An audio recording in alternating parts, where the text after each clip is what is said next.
for improved water resource management despite various water crises. These decisions in FAO set up an accelerated FAO's working mechanism on services on water, including the annual Rome Water Dialogue, the Global Framework on Water Scarcity in Agriculture, the Interregional Technical Platform on Water Strategy, as well as several regional initiatives like FAO Near East and North Africa Water Scarcity Initiative, FAO Asia Pacific Regional Water Scarcity Program. We can also mention the new partnership on building water resilience food system, which was just launched at the COP28 in Dubai.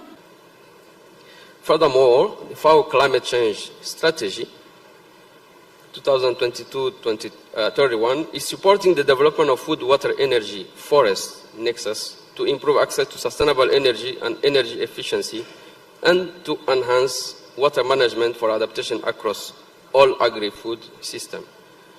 FAO also offers data and analytics. You may have heard about the Aquastat, which is the FAO Global Information System on Water and Agriculture.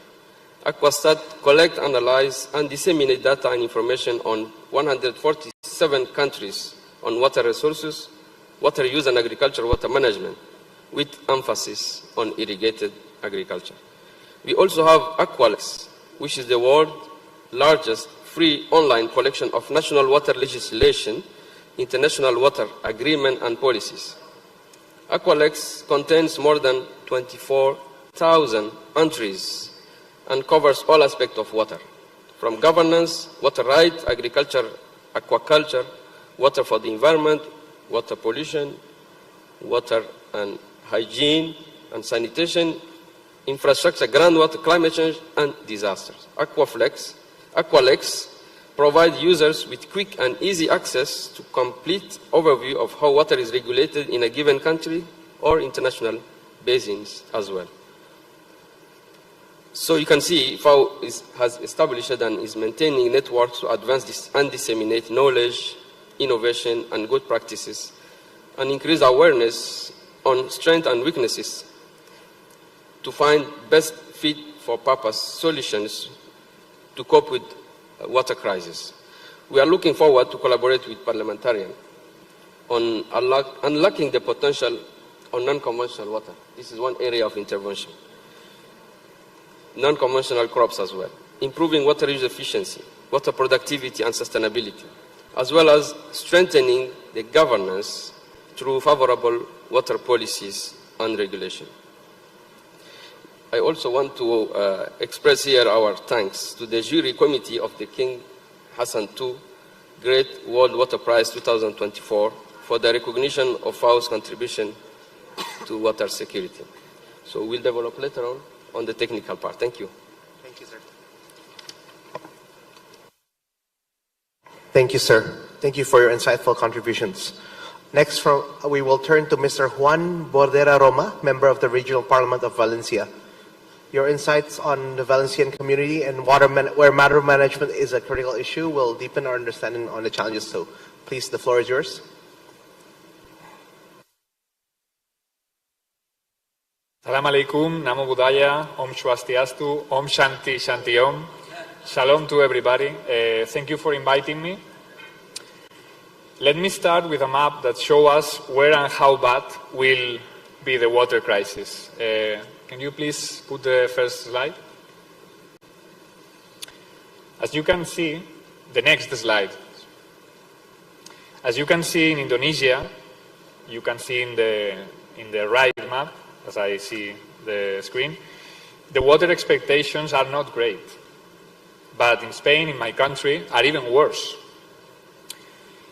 So maybe we can add some context to what is happening with the intersection within water and climate. Next slide, please.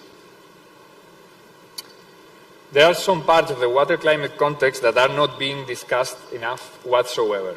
The scientific community is particularly concerned about what we have been observing over the last year and a half in the largest body of water on the planet, the ocean, and the implications are huge. Next slide, please.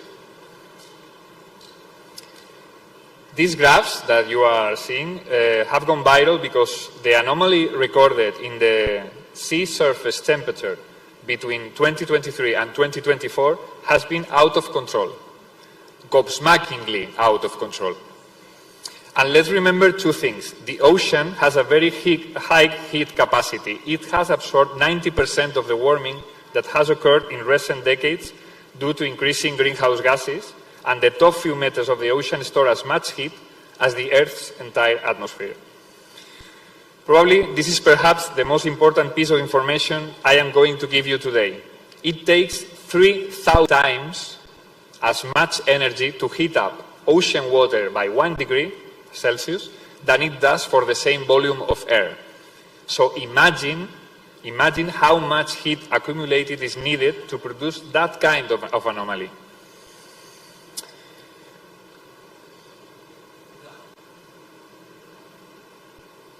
Next slide, please. The rate of global heat uptake has more than doubled in the past 20 years, and this is probably the most important metric. It is absolutely impossible that we thrive in solving the crisis if this keeps growing. But why is the Earth energy imbalance growing so alarmingly fast? There are many factors. Growth in emissions equals more radiation absorbed. Less aerosols equals less clouds and more radiation absorbed. Melting ice decreases albedo effect equals also more radiation. We need to talk about that urgently and the effect of the aerosols. Next slide, please. Here we can see the last plus 100,000 years in terms of the Earth energy imbalance. We are now, in the last 3 years, 5 times higher values than when the last interglacial cycle change occurred. So the situation is way worse than we are prepared to admit. That's why, I think that the speech by Elon Musk yesterday was misguided. Maybe appropriate for 1990, I don't know.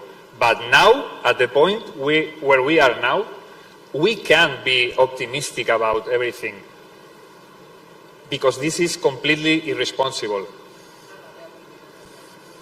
I understand the need to be optimistic in such a challenge, but it's impossible that we tackle a problem that we are so successfully denying.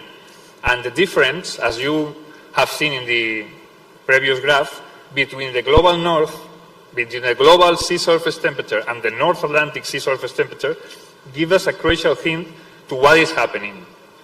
Why the North Atlantic anomaly continues to rise while the global average begins to relax after the end of the ENSO, the El Niño Southern Oscillation. Two main factors are driving this. Regulations to improve sulfur emissions from ship fuels in 2020 have eliminated a big part of the masking effect produced by aerosols. And where there were shipping routes, the sea surface temperature is rising more rapidly. And the other, it's not better. The slowing down of the thermohaline circulation can store more heat at the surface of the ocean. This phenomenon is also of particular concern in the North Atlantic because of the fragility of the Atlantic meridional overturning circulation, the AMOC. Maybe you have heard some studies that talk about the collapse of this crucial current for the climate of the Northern Hemisphere. These are all very worrying signs that warn us of several things that we must integrate into our water management systems. Maybe I leave it right there and then we can continue talking about proposals.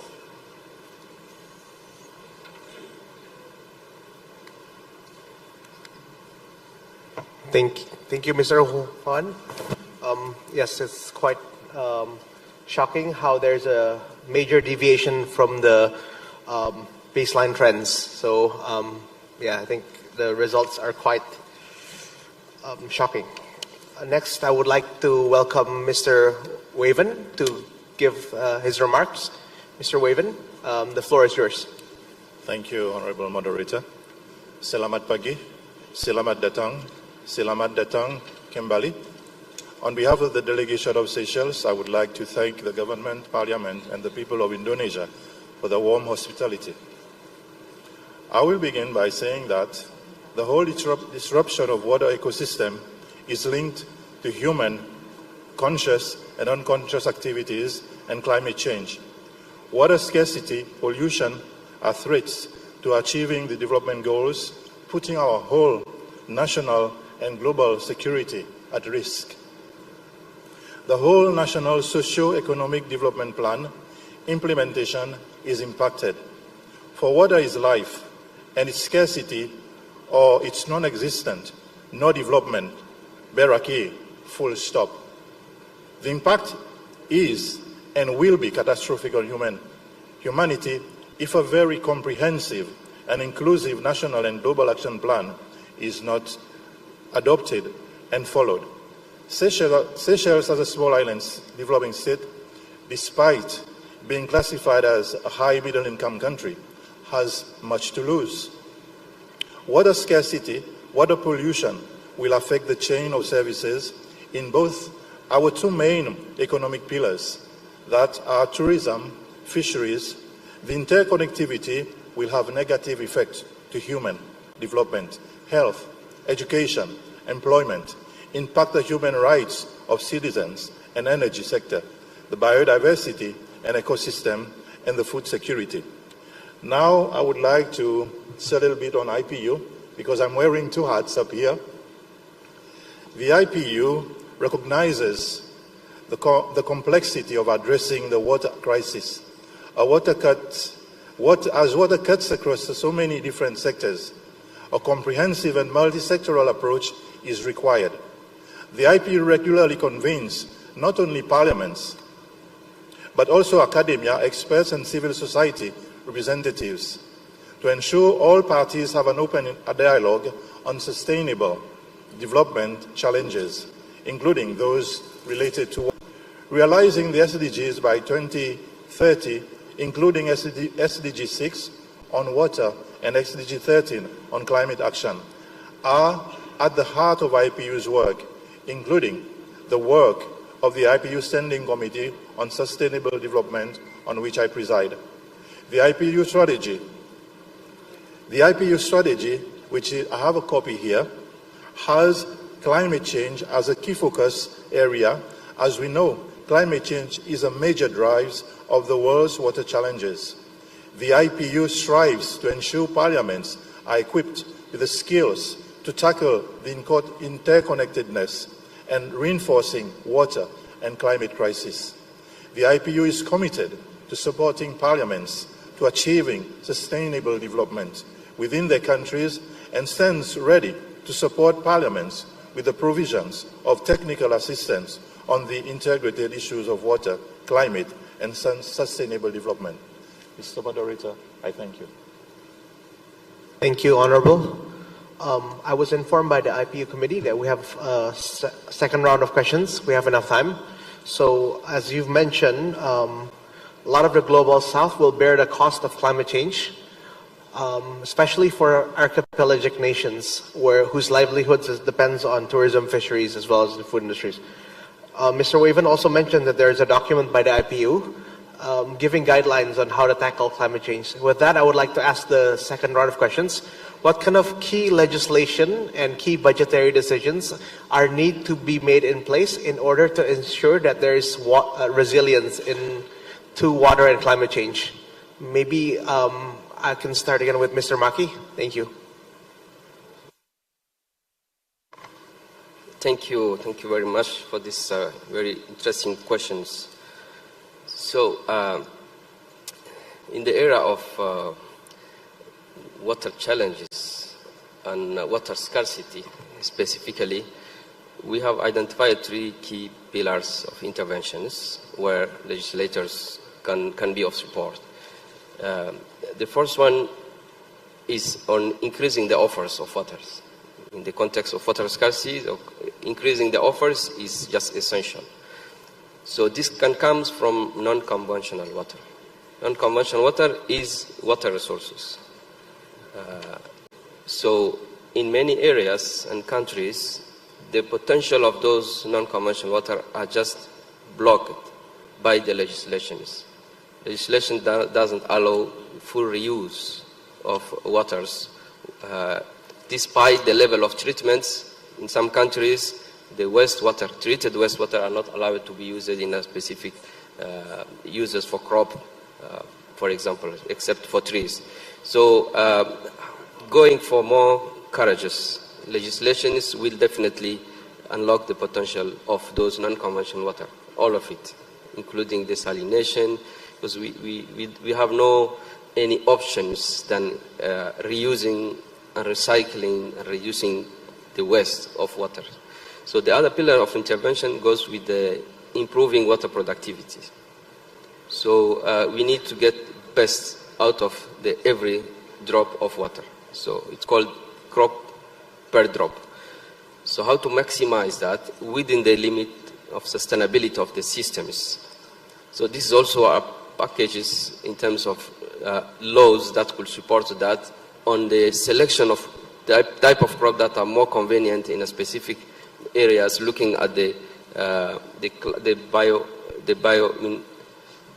climate, the biospheres, the opportunities of having a specific crop in a specific climatic zones.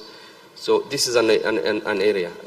The another element also which is very important is the governance.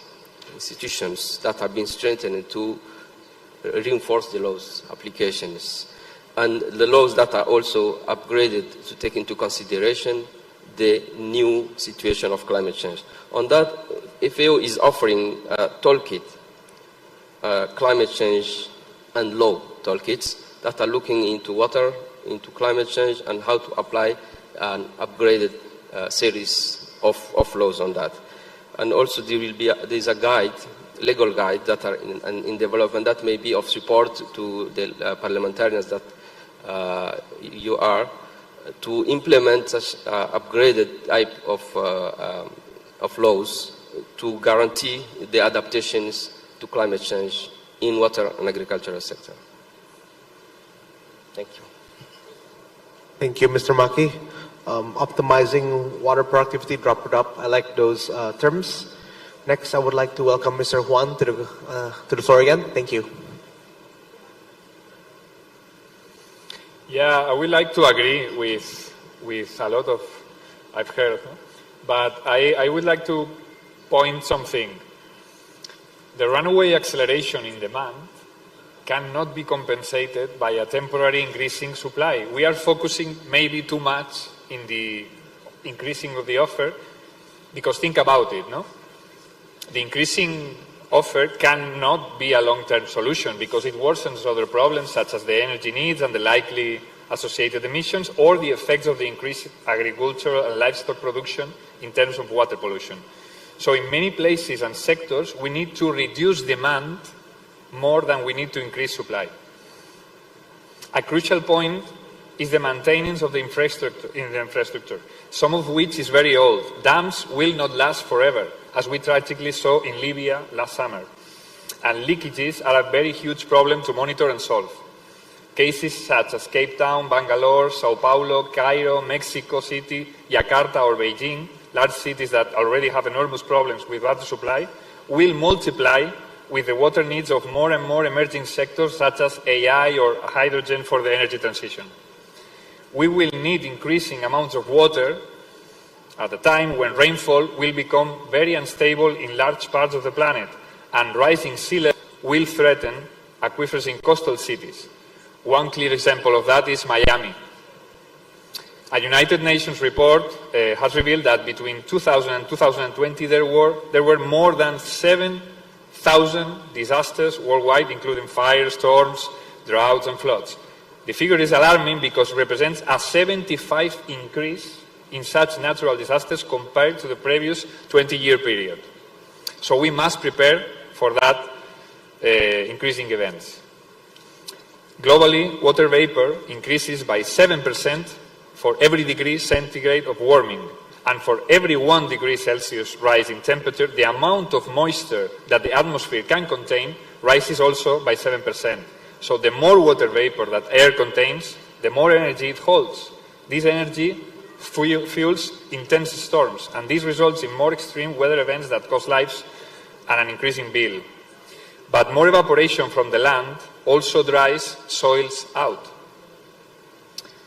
When water from intense storms falls on hard, dry ground, it runs off into rivers and streams instead of dampening soils. This increases the risk of drought. We are entering in a feedback loop chain reaction that we must end as fast as we can. We are basically water that learned to walk. We are water. But maybe we have run so much, we have run so fast that we cannot find equilibrium, balance. No? Maybe what we need is to learn to walk this life a little slower, so maybe we can enjoy more the simple pleasures of wonderful places like Bali. So thank you.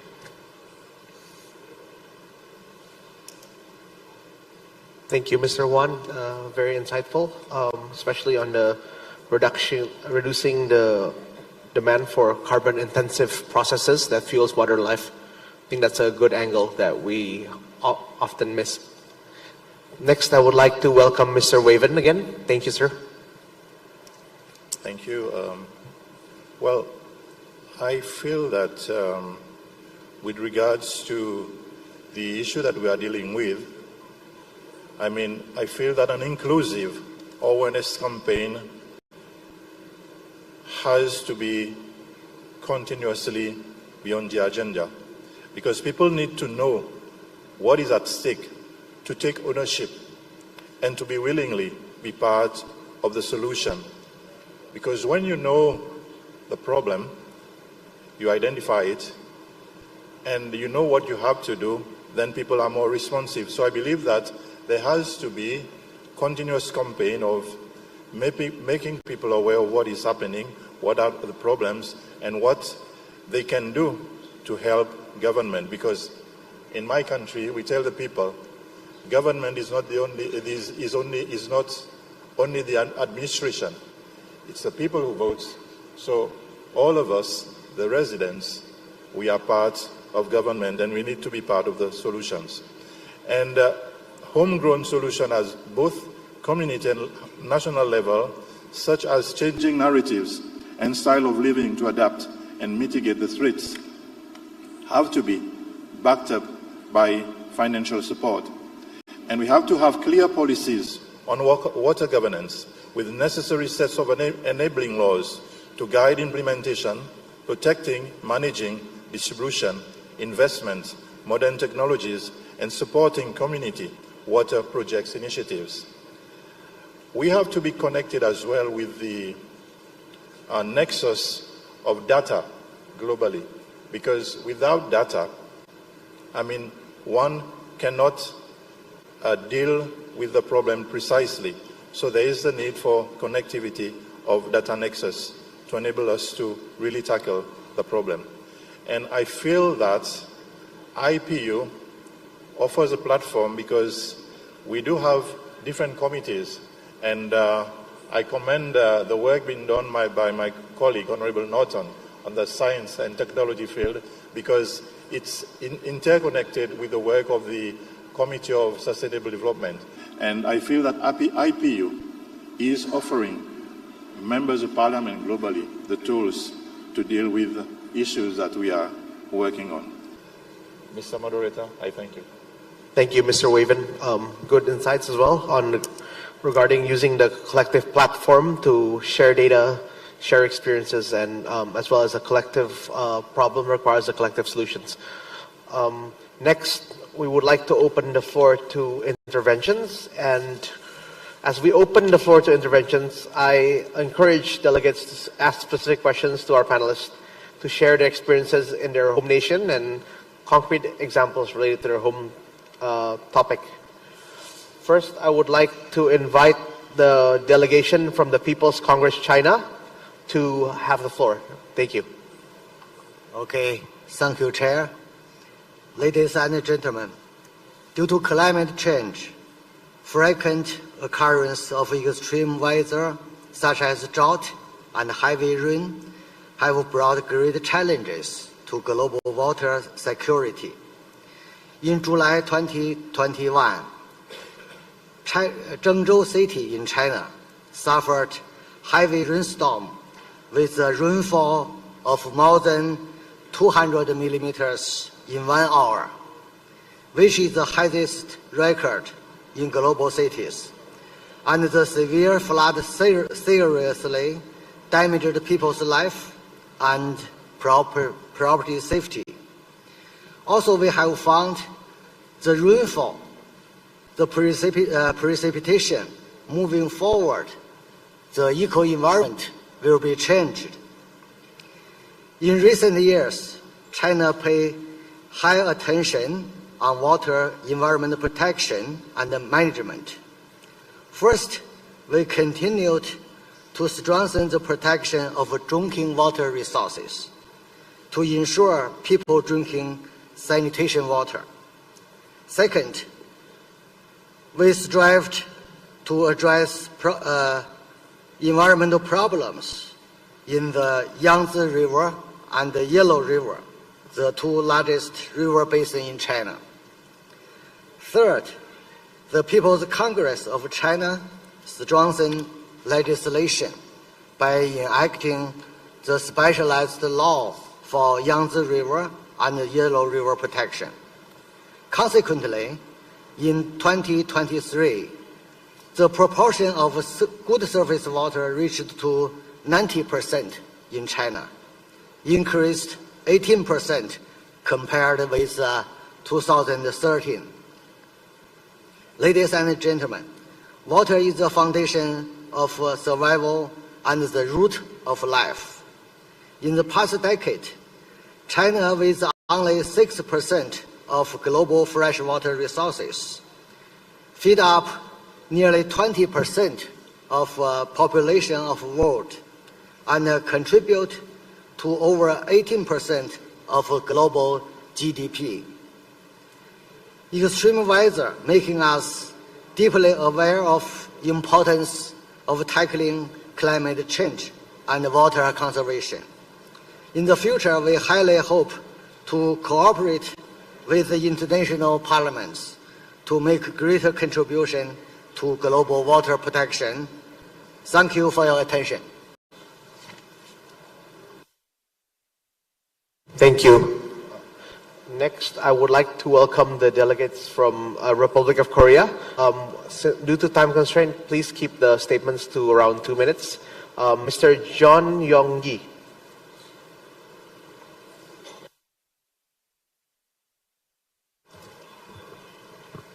존경하는 각국 대표단 여러분 안녕하십니까. 대한민국 국회의원 전용기입니다.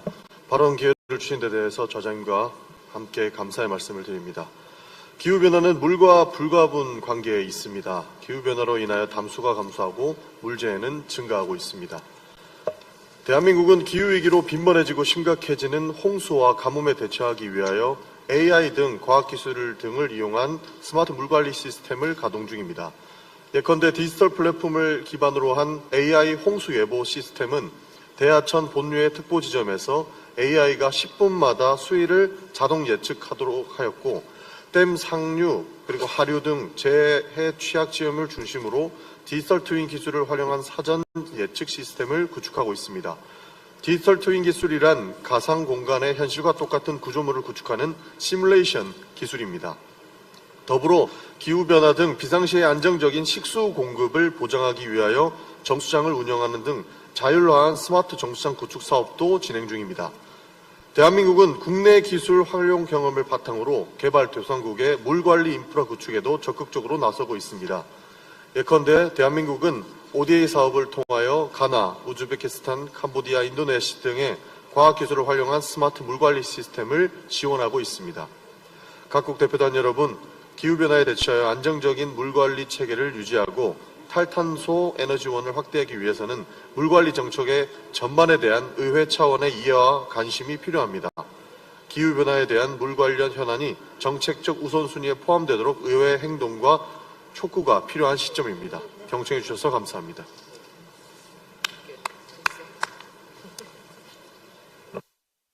Thank you, Honorable.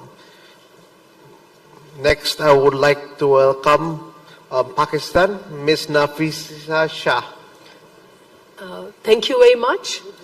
First of all, I'd like to thank the Speaker in the Parliament of Indonesia for hosting this conference, the first of its kind alongside one of the largest water events in the world. Delegates, ladies and gentlemen, every country has its own water story, and Pakistan is no exception. Our country lies in the basin of an ancient and powerful river, the Indus or dari Sindh. My own constituency is 2 hours from Mohenjo-daro, one of the major sites of ancient Indus, referred to as the cradle of civilizations. Today, Indus constitutes the lifeline of Pakistan as it traverses its entire length. Pakistan has, over the years, built the world's largest continuous surface irrigation system, and the British colonizers and international agencies like the World Bank too contributed in this massive project. While this has given Pakistan its source of extensive agriculture and livelihoods, it has also come with a cost of environmental degradation with its own economic costs. The river is broken with dams and channels. The delta has shrunk.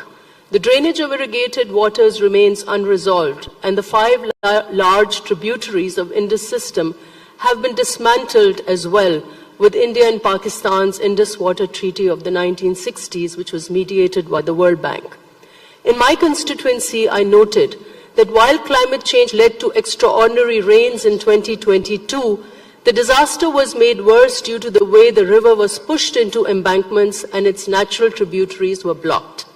If the parliaments are to pioneer new ways of lawmaking, I would call for using cultural and historical knowledge alongside the scientific and empirical ones. For instance, our elders used to refer to River Indus as the Darya Badshah, or King River, with its own agency, personified often as a great saint with several characters and powers associated to it. The bed of the river too had no proprietorship traditionally, and that land belonged to the river alone, making it a sovereign entity. If the parliaments are to take initiative in making laws even to begin moving towards restoration of broken river systems, of polluted lakes, and of reviving the lost deltas, these water bodies can be conceptualized as legal persons or even as environmental sovereigns, in a way that many religions and cultures have conceived them in the past.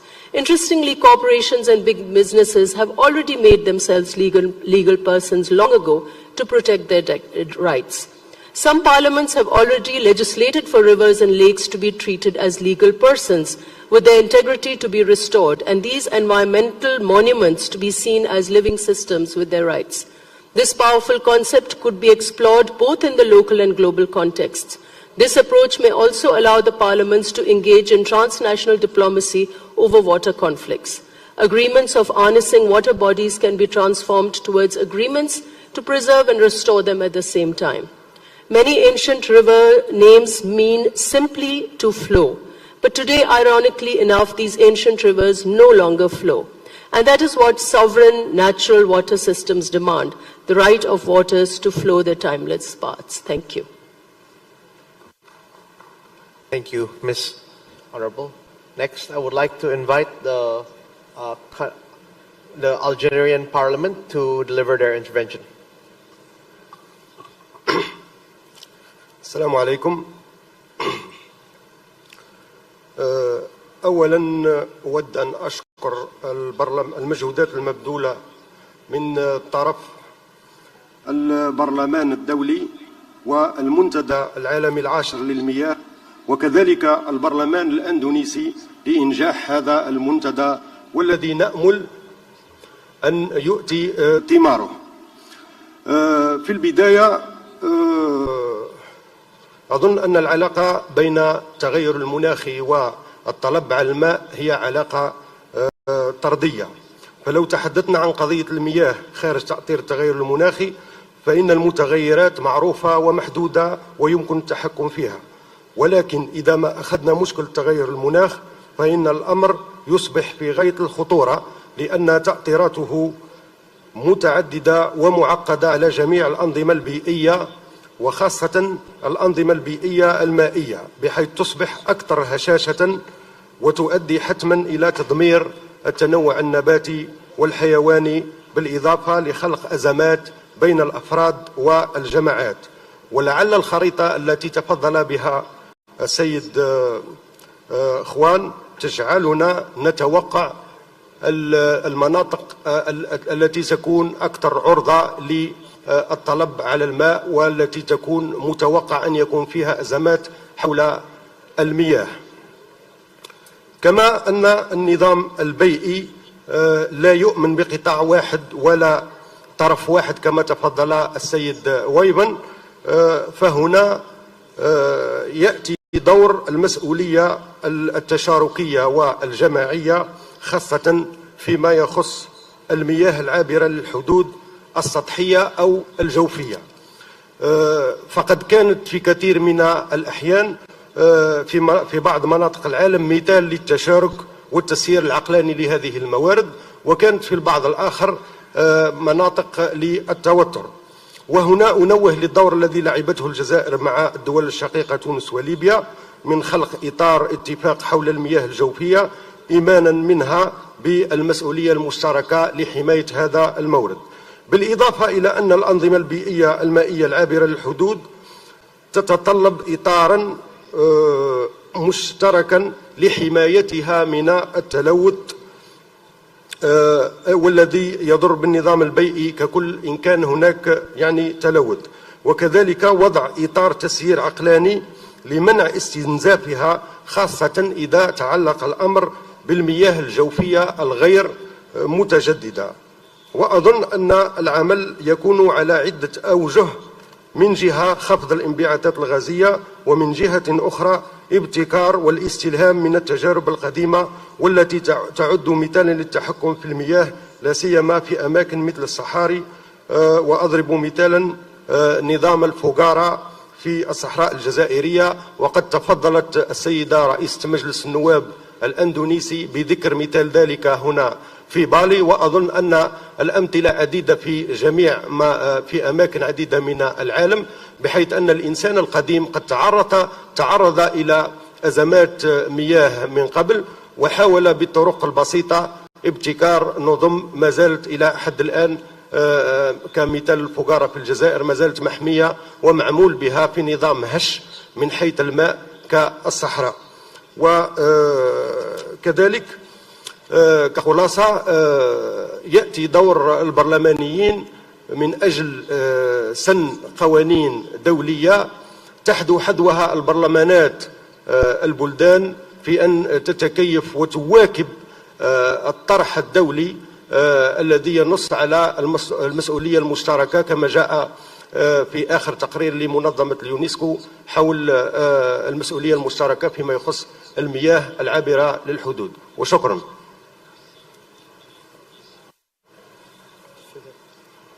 Thank you, Algeria. Next, I would like to welcome Mr. Andrei Denison from the Russian Federation.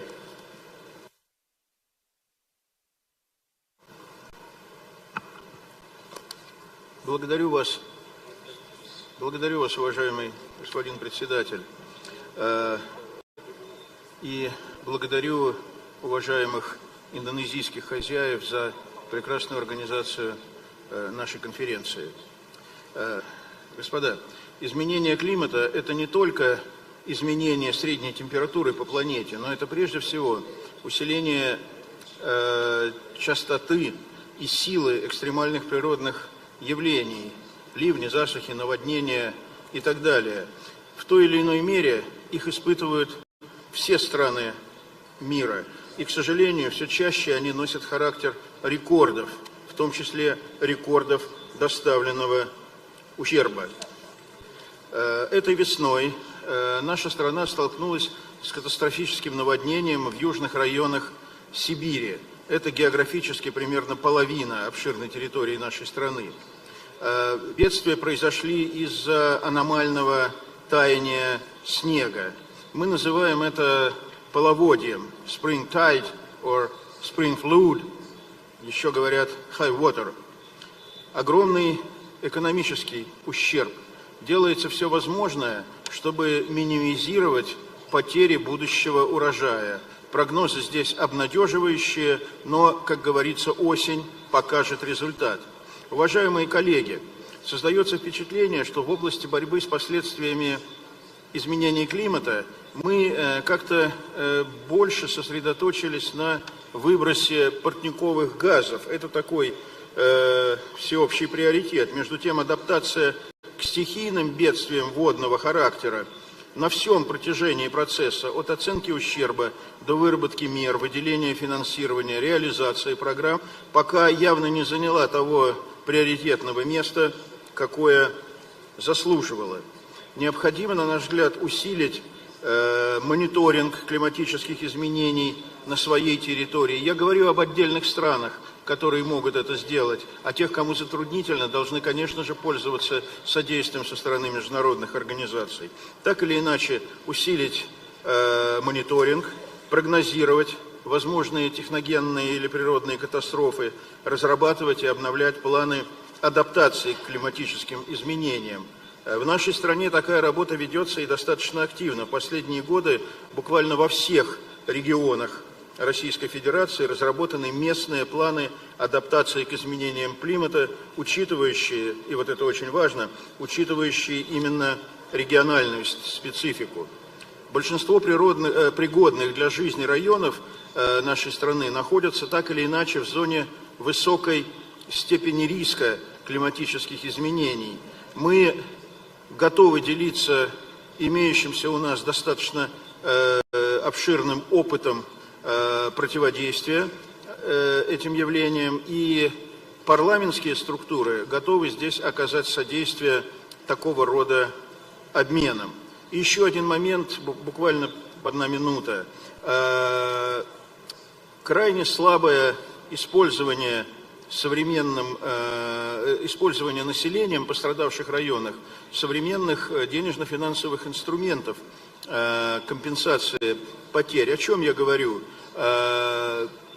Такими простыми человеческими словами. Речь идет о недоверии, таком традиционном недоверии, присущем консервативным сельским жителям к страхованию, конкретно страхованию. Вот те бедствия, которые были у нас в этом году, я о них упоминал, жертв человеческих, к счастью, благодаря слаженной работе органов спасания, избежать удалось, но ущерб колоссальный. В ряде мест вода поднялась на 9-10 метров на ровной такой степной поверхности. И оказалось, что только 20% пострадавшего населения застраховали жилье, имущество, скот. Я повторяю, только 20%, даже немного меньше. Несмотря на то, что ведется очень активная, и это действительно так, на местах ведется активная разъяснительная работа. Тем не менее, не воспринимает пока население призывов к страхованию. Все это весьма и весьма осложняет ликвидацию последствий. Вот здесь как раз наоборот. Мы были бы готовы позаимствовать у коллег, у которых имеется такой опыт, каким образом лучше готовить население к преодолению последствий стихийного бедствия, опираясь на собственные силы, а не только требуя все от государства. Спасибо.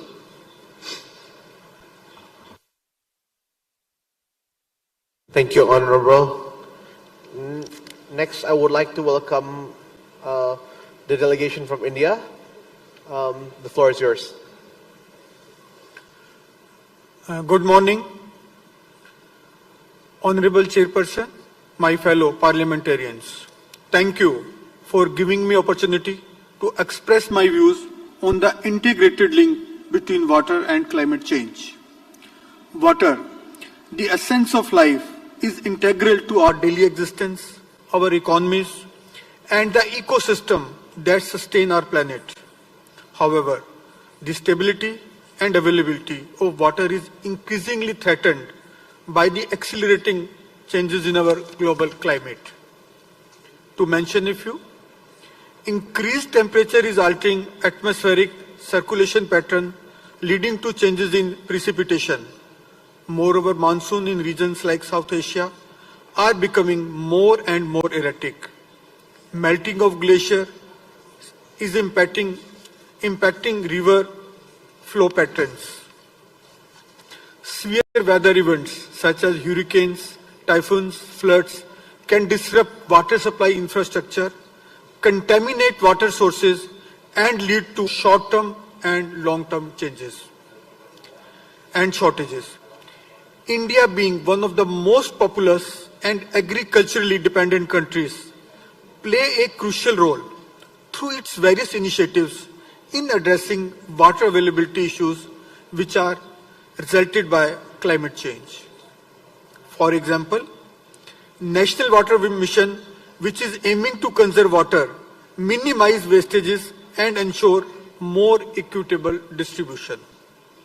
Jal Shakti Abhiyan, a campaign focusing on water conservation in water-stressed districts.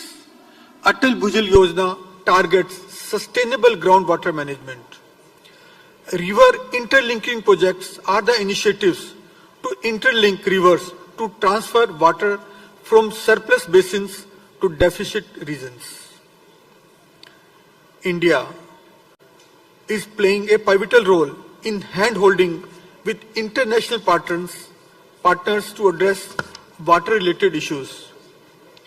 Indo-Gangetic Basin Cooperation and global climate change agreements are few examples of our engagement with neighboring countries like Nepal, Bangladesh and Bhutan to manage the shared water resources. Friends, India's engagement in global climate negotiations such as the United Nations Framework Convention on Climate Change demonstrates its commitment to collective action on climate change. My friends, to support climate change adaptation efforts, particularly for developing countries, our country shares its expertise through training programs, technical assistance, and collaborative research projects. Excellencies, through this forum, I welcome effective collaboration from partner countries to play a proactive role in addressing the interconnected challenges of climate change and water scarcity, fostering sustainable development and resilience for present and future generations. Thank you very much. Thank you, Honorable. Next, I would like to welcome the House of Representatives from Morocco. The floor is yours.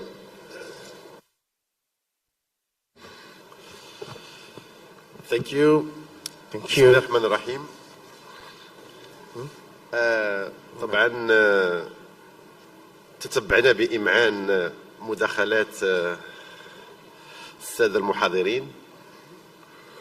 طبعا الحديث عن التغيرات المناخية هو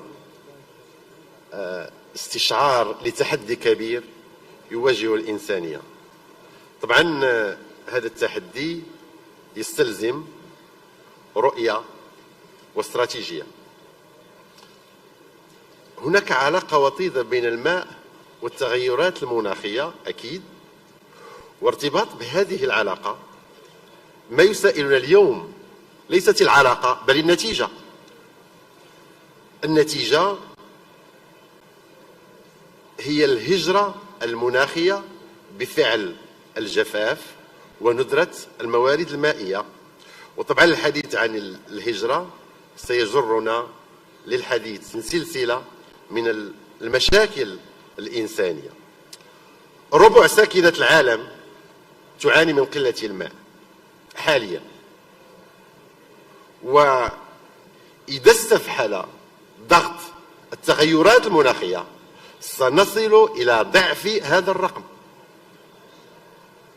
سؤال، ونحن في اجتماع برلماني العالم بمعنى المشرعين وصناع القانون وأنتم الخبراء والمنظرين، وحكوماتنا كلها منخرطة في المبادرات الدولية الرامية إلى رفع التحديات المرتبطة بالبيئة والتغيرات المناخية والأمن الغذائي.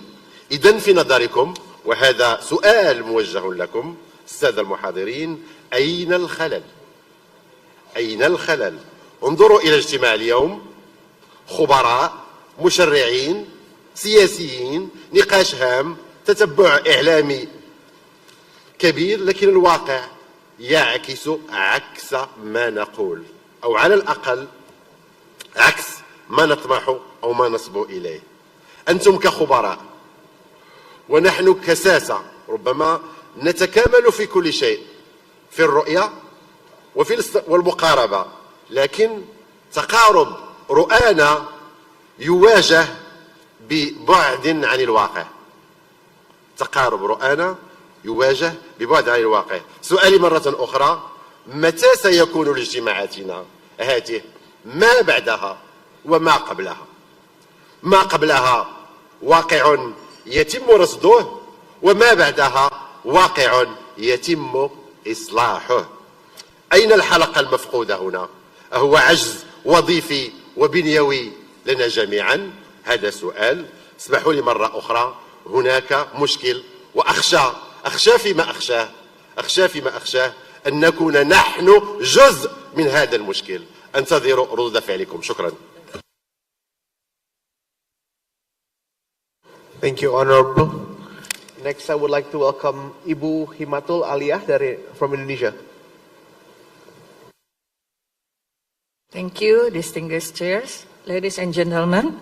Thank you for the opportunity. My name is Himatul Aliyah from Indonesia Parliament. First of all, I would like to thank to the panelists for sharing your thoughtful perspectives on how we need to deeply consider about the action needed for mitigating the impact of climate change.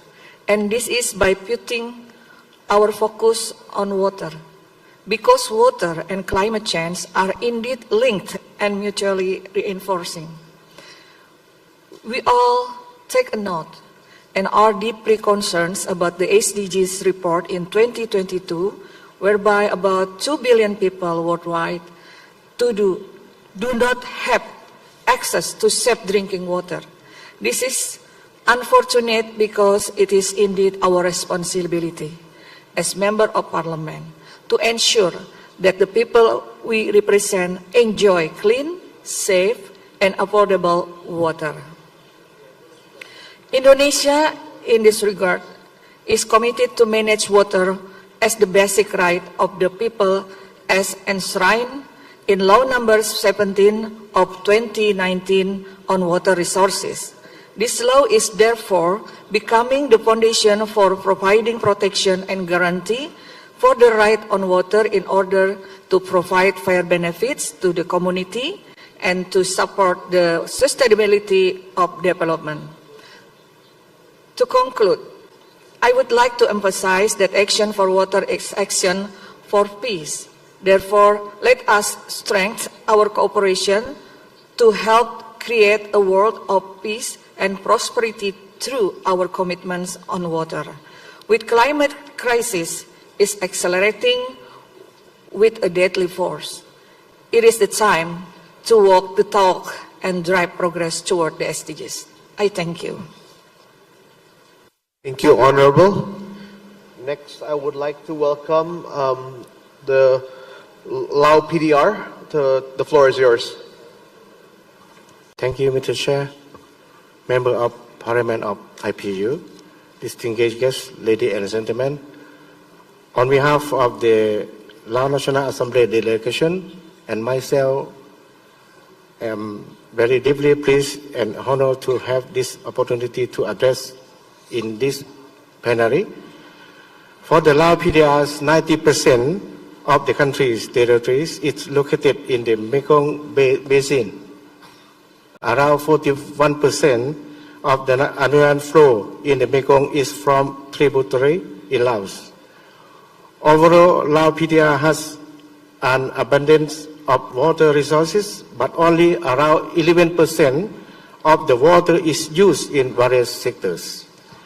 In this regard, the 9th legislature of the Lao National Assembly has made a recommendation and approved the 9th National Socio-Economic Development Plans 2001-2005 and a resolution of strategy of water resource management and use 2030 and Vision 2040, which clearly lay out of the use and management of the water resources to be sustainable, green growth promoted, and action taken toward climate change migration.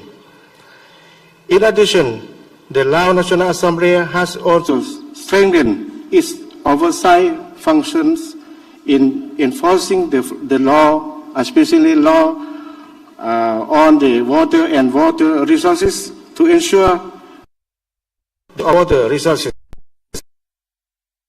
in socio to ensure effective and equitable.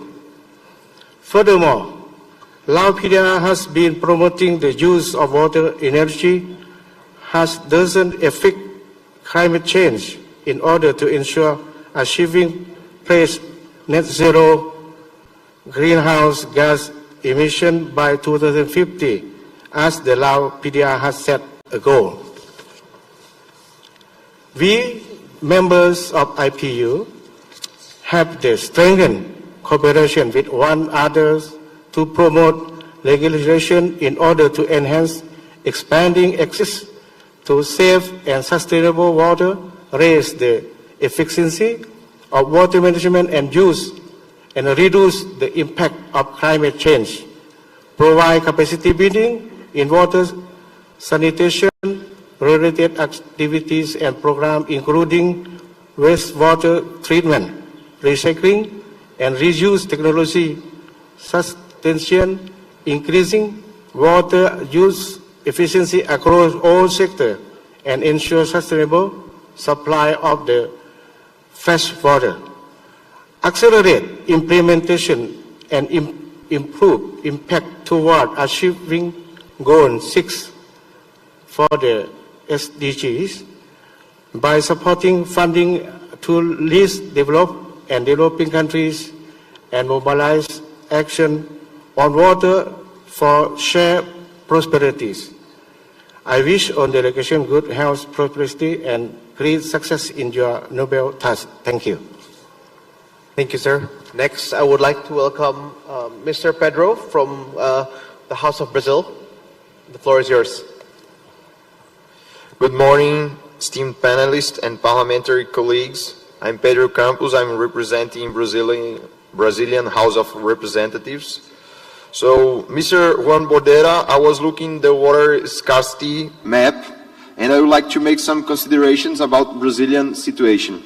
Despite Brazil being classified as a low risk regarding water scarcity, we are a vast country with a diverse range of climates and a heterogeneous water availability.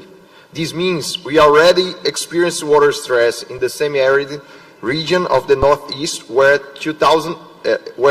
28 million Brazilians lives, one of the most dense populated semi-arid in the world. To conclude, I would like to make a question to the FAO representative. So, what examples of legislations has the FAO supported globally concerning water reuse for food production? Thank you. Thank you, Honorable. Next, I would like to welcome Mr. Fat from the House of Iraq.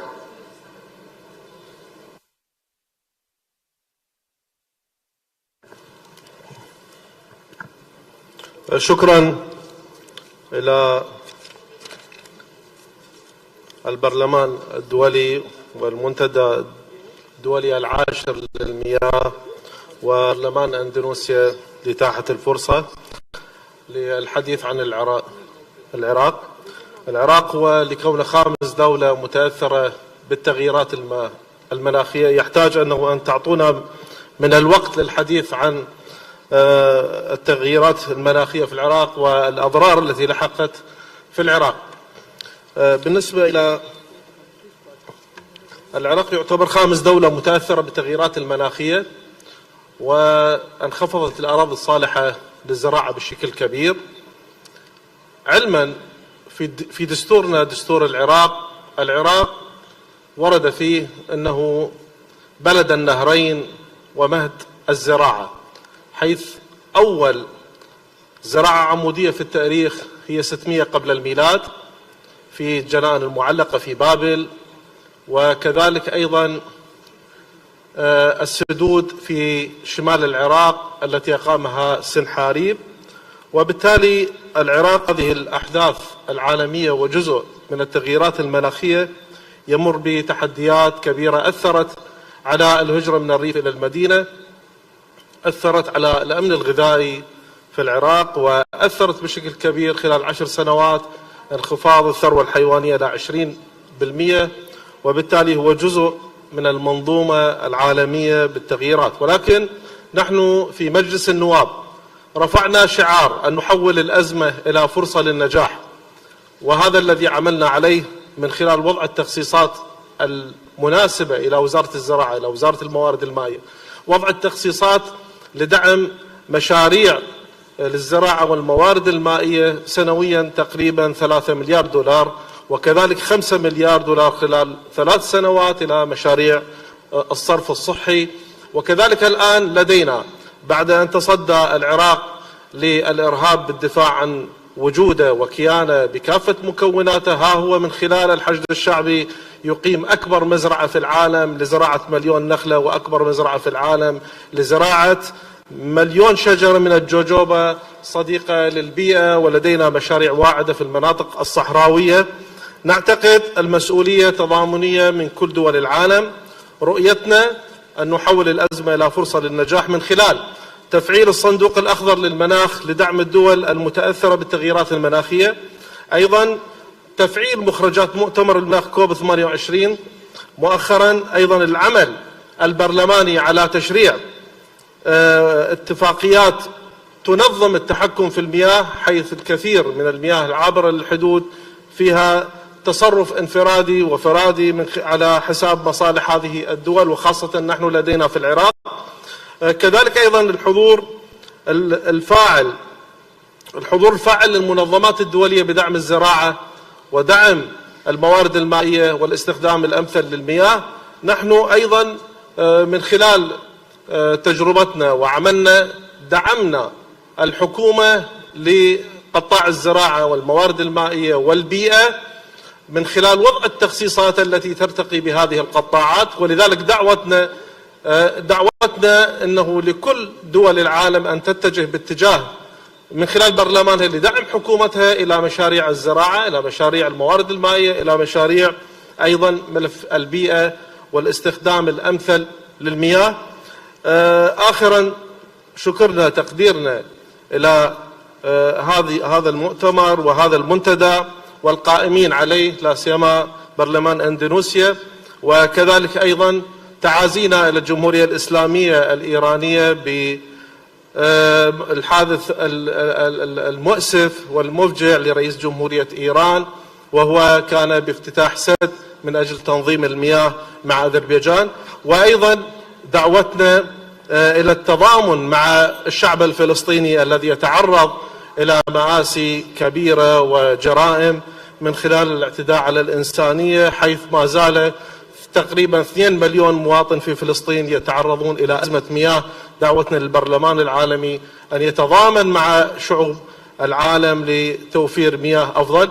لذلك نحن في العراق هذا الشعار رفعناه وعملنا عليه مع دعوتنا وتمنياتنا بالتوفيق لكل الدول أنه تنهض بمشروع التنمية المستدامة على كل المستويات. أيضا وضعنا التخصيصات اللازمة فقط في هذا العام ل2 مليار دولار إلى الطاقة النظيفة للكهرباء، وأيضا معالجة التلوث البيئي الحاصل في موضوع الاستكشاف النفطي. وضع هذا التخصيص، وهذا يدلل على التزام العراق بمحددات السلامة البيئية وأيضا التنمية المستدامة. شكرا لكم. Thank you, Honorable. Next, I would like to invite the panelists to respond if there are any response to the questions posed by the parliamentarians. Thank you.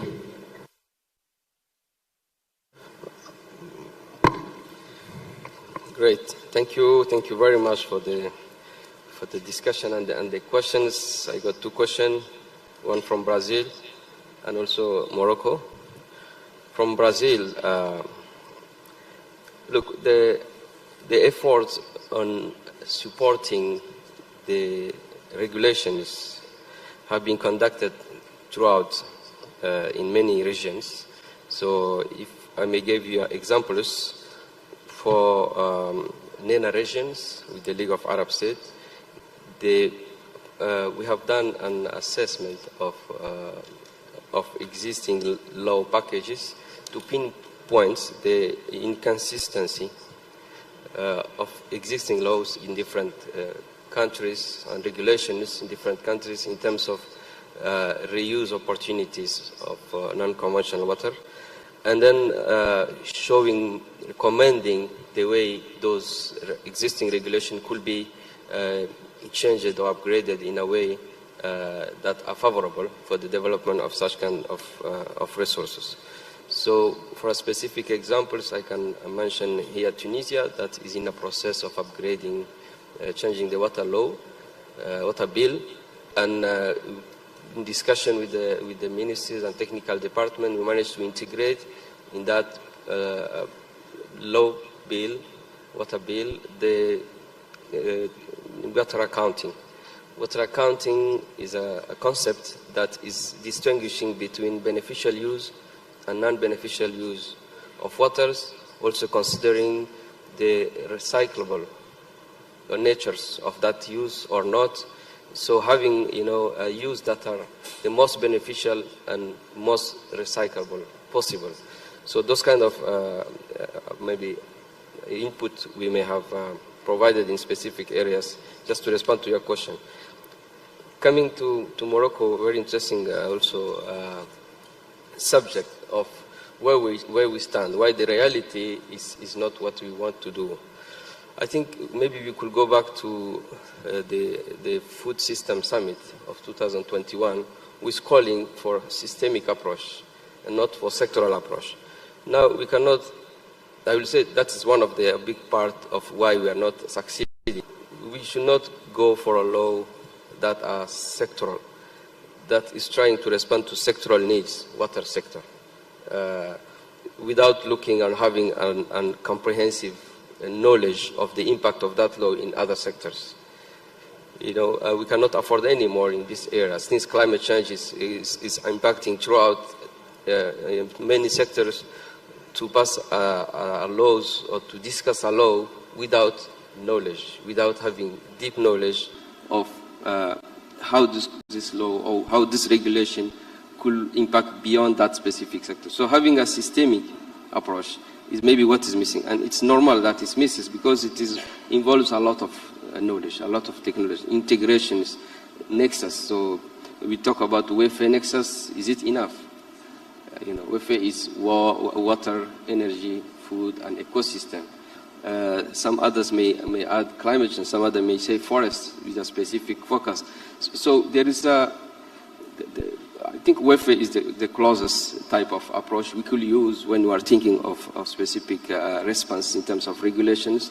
That's in our sense, the most comprehensive way of thinking the laws that are imbricating or inclusively taking into account the climate and natural resources. But when it comes to migration, when it comes to population, we need to add some other parameters as well. You see, so the complexity, I think the challenge here is a law that is based on knowledge. Yeah.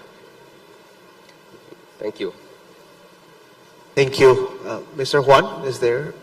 Thank you. Thank you. Thank you for both questions. I think they are related, so I will try to answer both at the same time. The problems associated with climate change and water scarcity are structural. There's no doubt about it. So that implies long-term planification in some areas. And also, kind of a democratic revolution. We need scientists getting involved in politics, and we need politicians to learn climate science as fast as possible. Mainstream media also have a huge duty with society in times like this. But we can't forget the key role that normal people can play.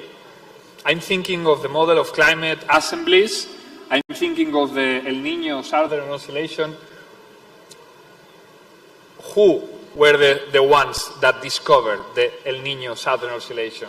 Were the scientists? Was Alexander von Humboldt navigating the world? No, it was the fishermen in Peru, because if you know your place, you can see things that anyone will see. So we need a democratic revolution that includes normal people playing a role in making decisions. The French government is an example of that. In Spain, we have made also climate assemblies. And the French government has launched a program of adaptation to 3 degrees by 2050 and 4 degrees Celsius by 2100. That's more appropriate than most of the other countries are doing. And I have to say that I partially applaud the measure because on the one hand it's very brave to launch an awareness campaign such as that. But on the other hand, it is a danger, an enormous danger to send a message to the world that we will be able to adapt to 3 or even 4 degrees. We will not be able to adapt to that kind of climate change. If we reach 3 or 4 degrees, those levels of temperature increase, we will have already activated most of the climate tipping points, which is something that is like climate science in the making. It's now being discussed, but it's known that most of these climate tipping points will be irreversible when we reach 2 degrees. One of these tipping points is the slowing down of the critical oceanic currents like the AMOC, I have already told you. And the inertia will take us by itself into a new world in which, believe me, we do not want to be. So radical actions are needed. And as soon as possible, actions that won't happen if we keep on fighting the wrong enemy. Climate activists are not the problem. Climate activists are part of the solution. So the People's Water Forum, whose voice will be missed this year here, have reported pressures resulting on their decision to cancel the program.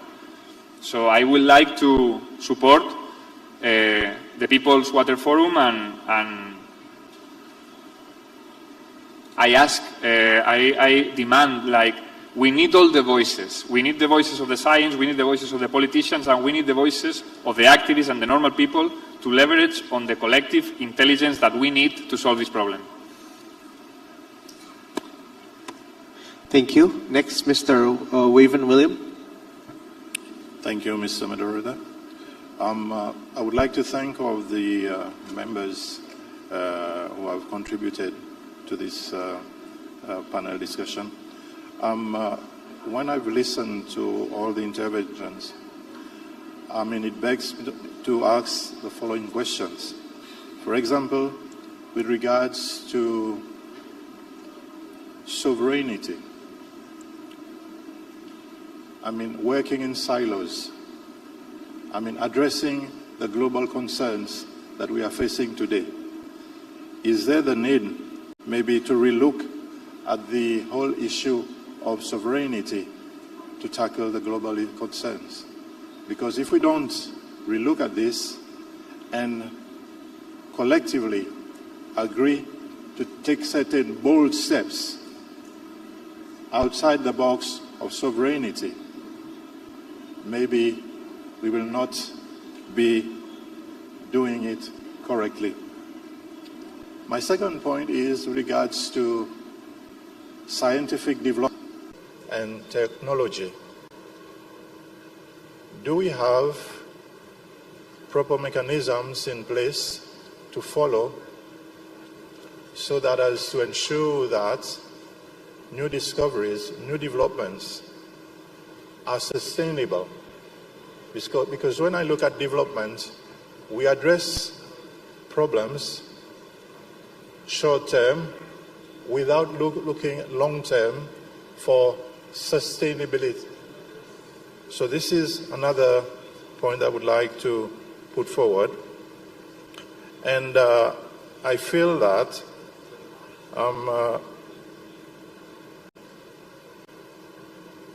we as members of parliament, we have an important role to play. And I feel that IPU, which I commend, gives us the platform for us to share ideas and to look at possible solutions. My other concern is, are we using AI correctly now, when we look at emerging issues such as ecocide, geoengineering, how can we use AI to do the correct tracking for us to better able to understand and deal with climate change and the water issues that we are feeling? I thank you. Thank you, sir. Thank you for all your active participation in today's discussion. Before we conclude, I would like to invite our panelists to share a brief closing statements, beginning with Mr. Thank you. Yes, thank you again for this opportunity. I will go back to knowledge, integration of knowledge and policies. This is an important area, as you know, policies cannot be effective, cannot be responding to actual challenges if it's not built on knowledge. And then knowledge also are useless if they don't lead to a policies. So the interlink between those two are really key, and you are well placed to ask for the knowledge that you may require or to may need to take your decisions on supporting the policies of countries. So I will stop by there. Thank you. May I ask to put the slide number 8, from the presentation? It's only a quote, and I will end, I promise.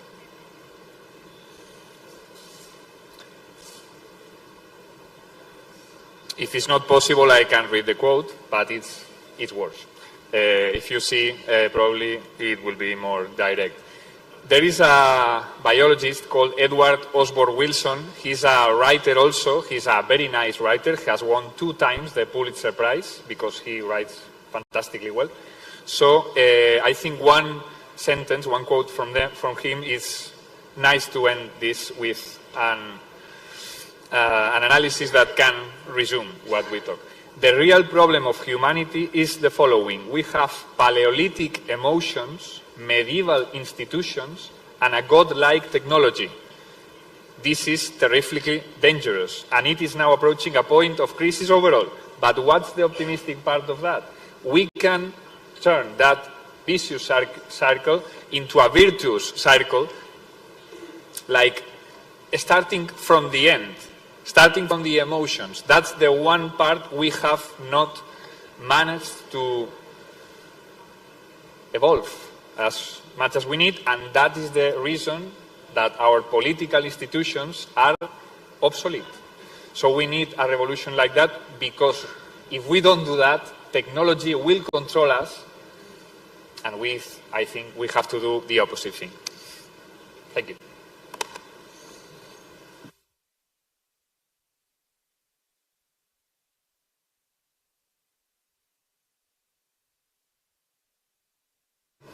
Thank you. Mr. Waven? Yeah, thank you.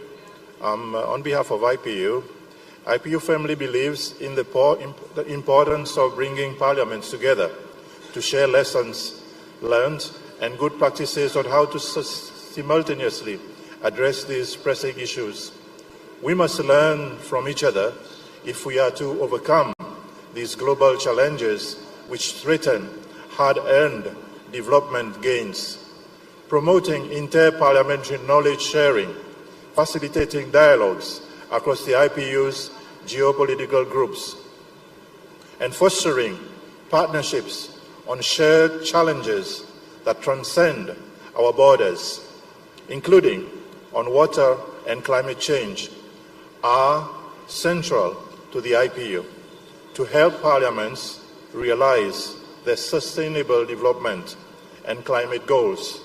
The IPU will continue to provide platforms for open and honest inter-parliamentary dialogue and amplify the voice of parliaments in global discussions on water, climate change, and sustainable development. Honorable colleagues, we are in this together. Yes, we can. Thank you. Thank you. Thank you once again to our panelists for your valuable insights, and to all the participants for engaging thoughtfully in this dialogue. Today's session has highlighted the deep interconnected nature of water management and climate change. We have gained a clear understanding on how climate change impacts water resources and have discussed actionable steps that parliaments can do to address the challenges in an integrated manner. I would like to close with a quote. We do not inherit the earth from our ancestors, we borrow it from our children. So thus we have a duty to ensure that there's intergenerational equity as well as sustainable trajectory. With that, I close the session. Thank you again for your contributions and for the discussion. Look forward to insights and commitments and continue into our continued efforts to tackle these challenges. Thank you. Thank you, sir. Thank you so much to our moderator, Mr. Rafindra Erlangga, the member of the House of Representatives of Indonesia, who already led this insightful session. So thank you so much as well to all of the speakers on plenary number 3, and we have discussed on the water at the heart of climate actions. Ladies and gentlemen, we're going to directly to the next session, as we still have plenary number 4 that will discuss further regarding water and also science for peace.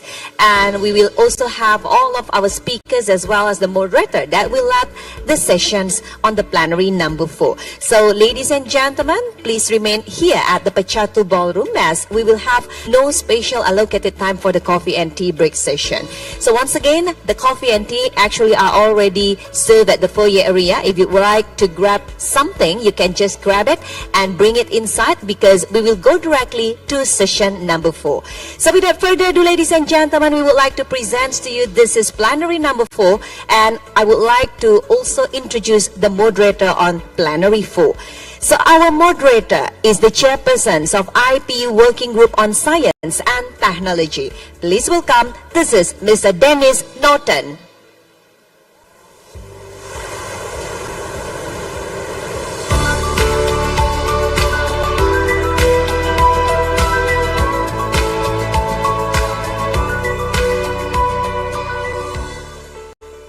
It is the time for me to invite all of the speakers on plenary 4, starting from Ms. Sonja Koppel, the Secretary of the United Nations Conventions on the Protections and Use of Transboundary Watercourses and International Lakes, Economic Commissions for Europe.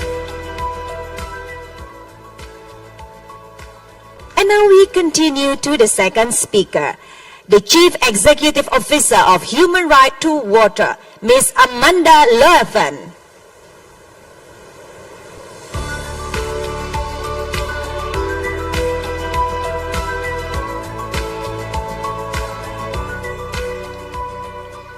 Next, we invite the Environmental Democracy Advisor, Westminster's Foundation for Democracy, Mr. Rafael Jimenez Eba.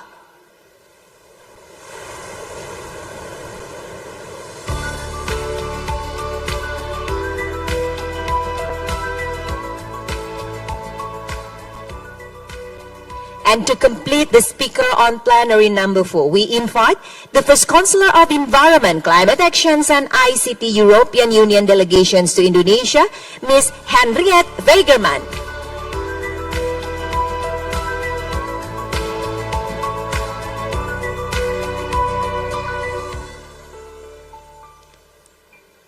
And now, ladies and gentlemen, let us just continue directly to session number 4. And without further ado, the moderator, Mr. Dennis Norton, time is yours. Thanks very much. And honorary members, guests, colleagues, on behalf of the Irish delegation, I would like to thank the Indonesian Parliament for their hospitality here this week. By 2030, we can expect to have an average of 40% less fresh water available on a global level. And this will be further compounded by global warming, which will provoke what's called evapotranspiration, a big word. Evaporation because of global warming, but also plant transpiration, which is plants effectively sweating. And all of this will account for about 3/4 of rainfall, which is going back up into our atmosphere. And because of climate change, because of increasing temperatures, that will absorb 7% more atmospheric water from our groundwater sources and our surface water sources with every 1 degree increase in global temperature. And Juan Bordera Roma made that point earlier on in his contribution. This will have a profound impact on both the ability to live and the productive capacity of land in many parts of the world, posing a threat to livelihoods, ecosystems and peace around the world. And as we all know as members of parliaments, water scarcity can cause a point of tension between countries and communities that share the same water resources. Honorary Wavan from the Seychelles yesterday in his contribution made the point regarding geoengineering and the impact that this is going to have on small island states.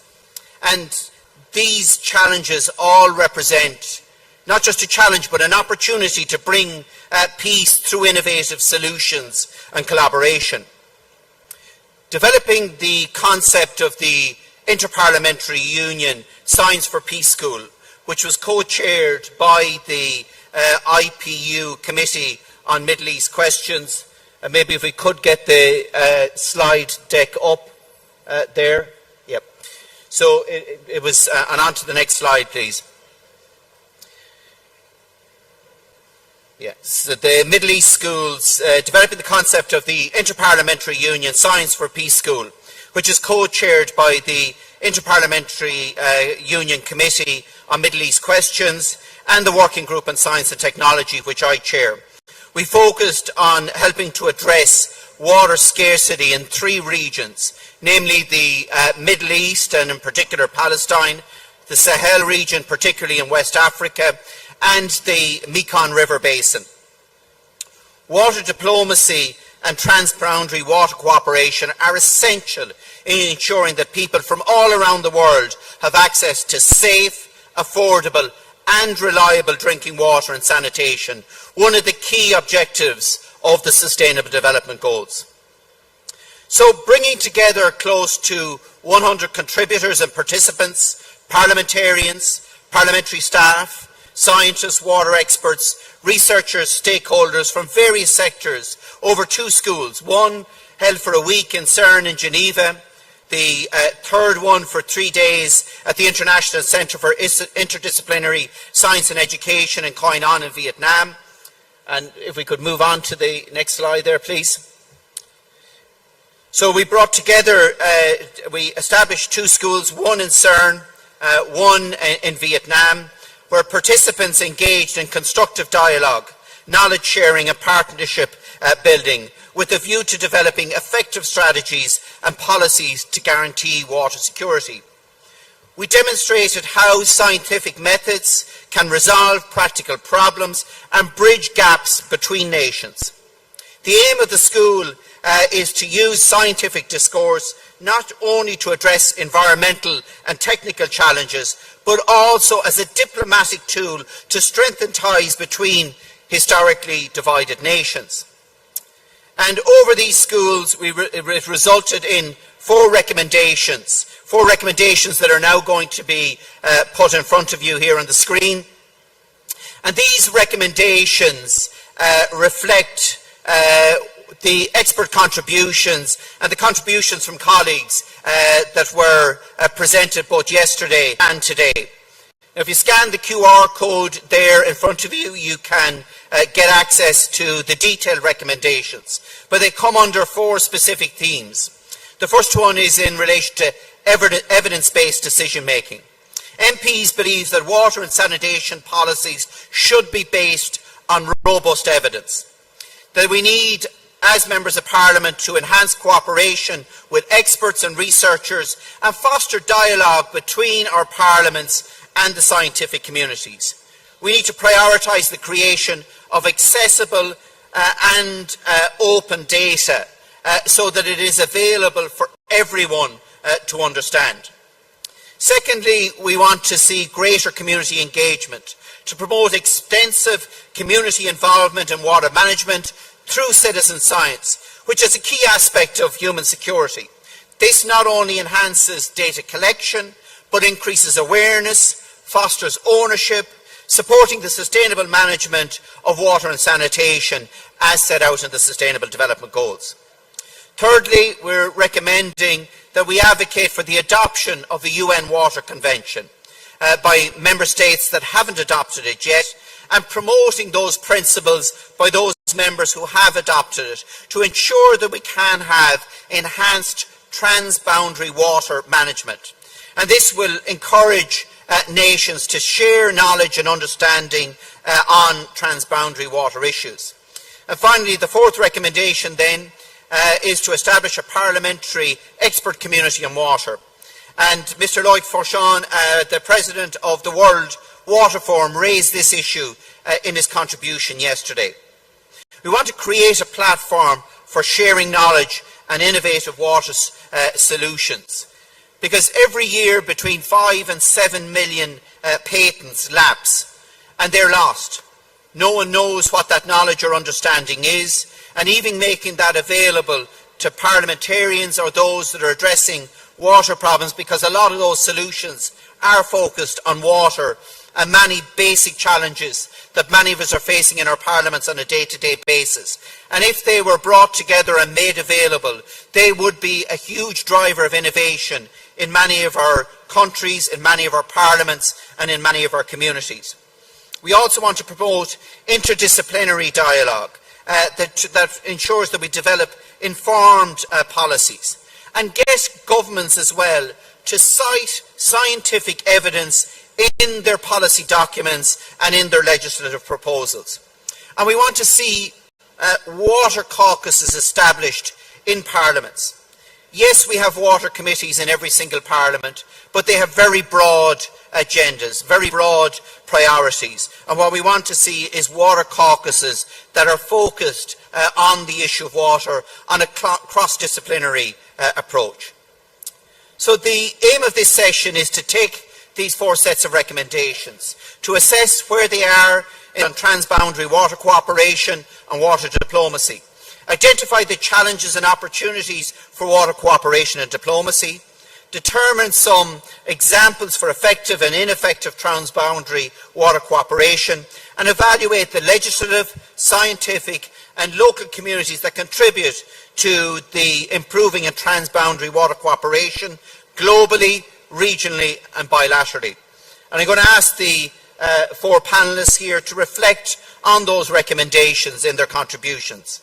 And we have 4 very distinguished panellists here with us. Sonia Capel, who is the Secretary of the UN Convention on the Protection and Use of Transboundary Water Courses and International Lakes, the UN Water Convention, the UN ECE. Sonia currently leads the water team on the Water Convention. She has over 10 years' experience managing and coordinating activities on water and climate change adaptation. Amanda Luffin is the Chief Executive Officer of Human Right to Water. Amanda has huge experience in water, energy, sustainable development, and working on projects in Africa, Latin America and South America. Mr. Rafael Jimenez Albia is an environmental democracy advisor with the Westminster Foundation for Democracy and a former member of Global International. He has 12 years' experience supporting parliamentarians worldwide in environmental governance in Global International, a cross-party network of parliamentarians dedicated to improving governance for sustainable development. And Henrietta Freerman, who is the first Councillor of Environment, Climate Action, ICT, within the European Union delegation to Indonesia. She manages multiple EU programmes that support Indonesia's transition towards a greener and cleaner future, and has also a lot of knowledge regarding EU sustainable water management policy. So I just want to give each of them a round of applause and thank you for contributing today. So first I'm going to maybe ask Sonia Capel from the UN Water Convention maybe to address some of these issues that I've touched on in my outline area. So over to you, Sonia.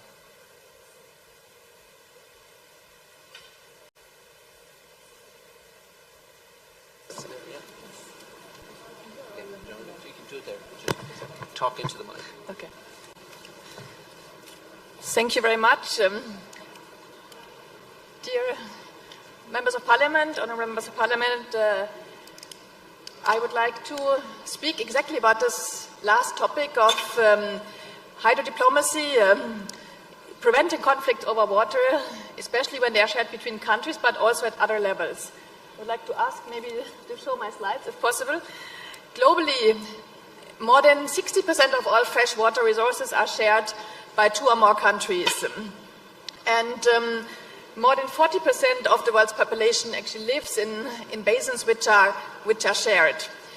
And this makes transboundary cooperation crucial for peace, for sustainable development, also for effective climate action, and for regional integration.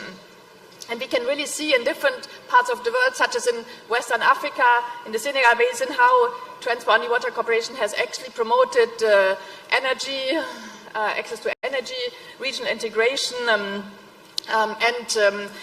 peace. And this is also why transboundary cooperation was included in Sustainable Development Goals, and particularly in SDG Target 6.5. And as you can see on the next slide, there's also an indicator at the global level, which is measuring actually progress regarding transboundary water cooperation. And just a few weeks ago, we have received the latest replies by 129 countries worldwide out of the 153 countries sharing transboundary waters, which show us on the one hand that we are not on track. Because actually, out of those 153 countries, only 26 countries have actually working level arrangements, transboundary agreements, basin organizations, which can prevent conflict over those shared waters.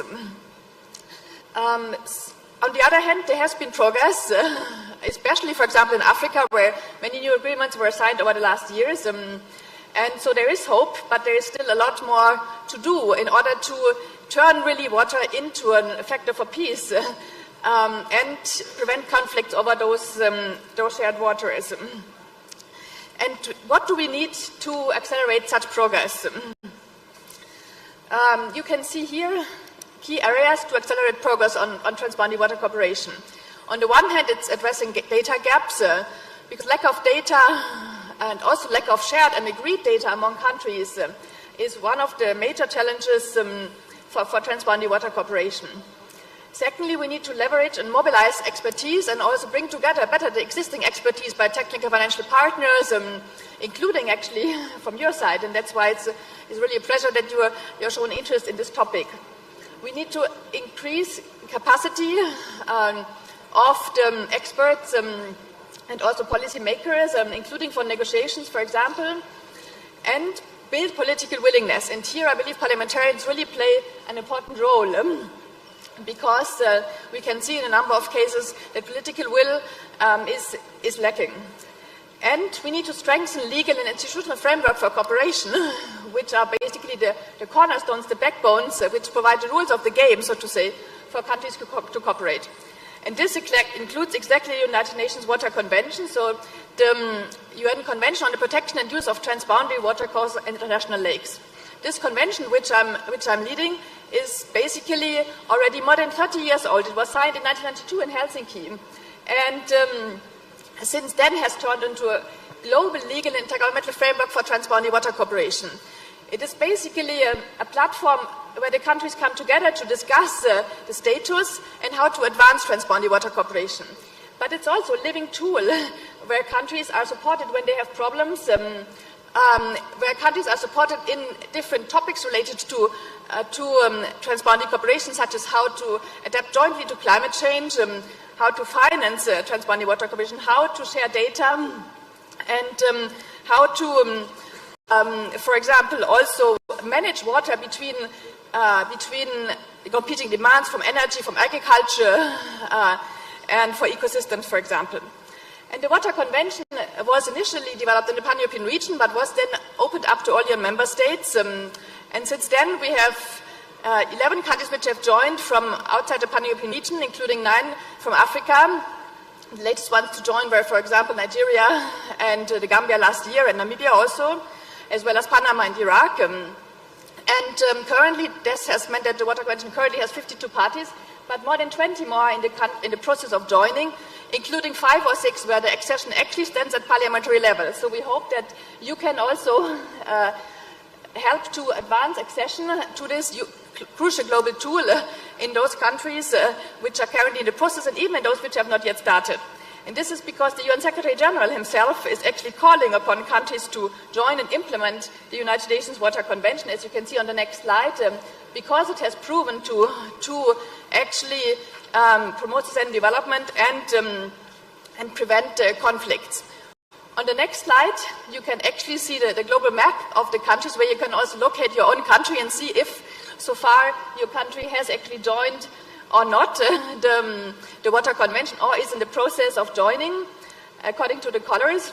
And we very much hope that this map will become even more colorful in the coming years, that more countries will join, will become green, or at least as a first step yellow and then blue. And again here, the parliaments certainly play an important role, because finally these accession laws go to parliament, but also because parliaments can even encourage the governments to take action on transport, the Water Convention, on water in general, and on joining the Water Convention.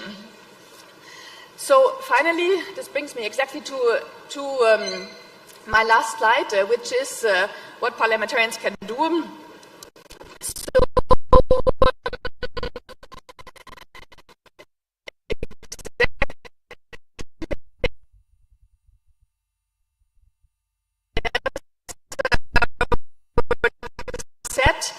to be two, I could give a discussion. It is really this door to which I hope you can contribute to this, whether your country so far is in the process or not of joining.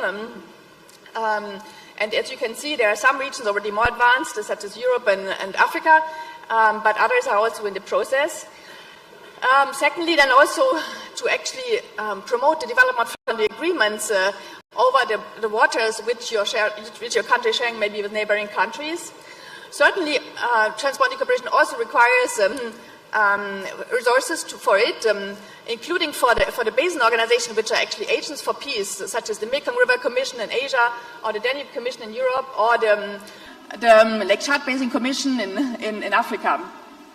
Then also it was also said, actually water is to be taken into account in other sectoral decisions, because agricultural decisions, energy decisions also have water implications. So it's important to take this into account in also other sectoral policy fields.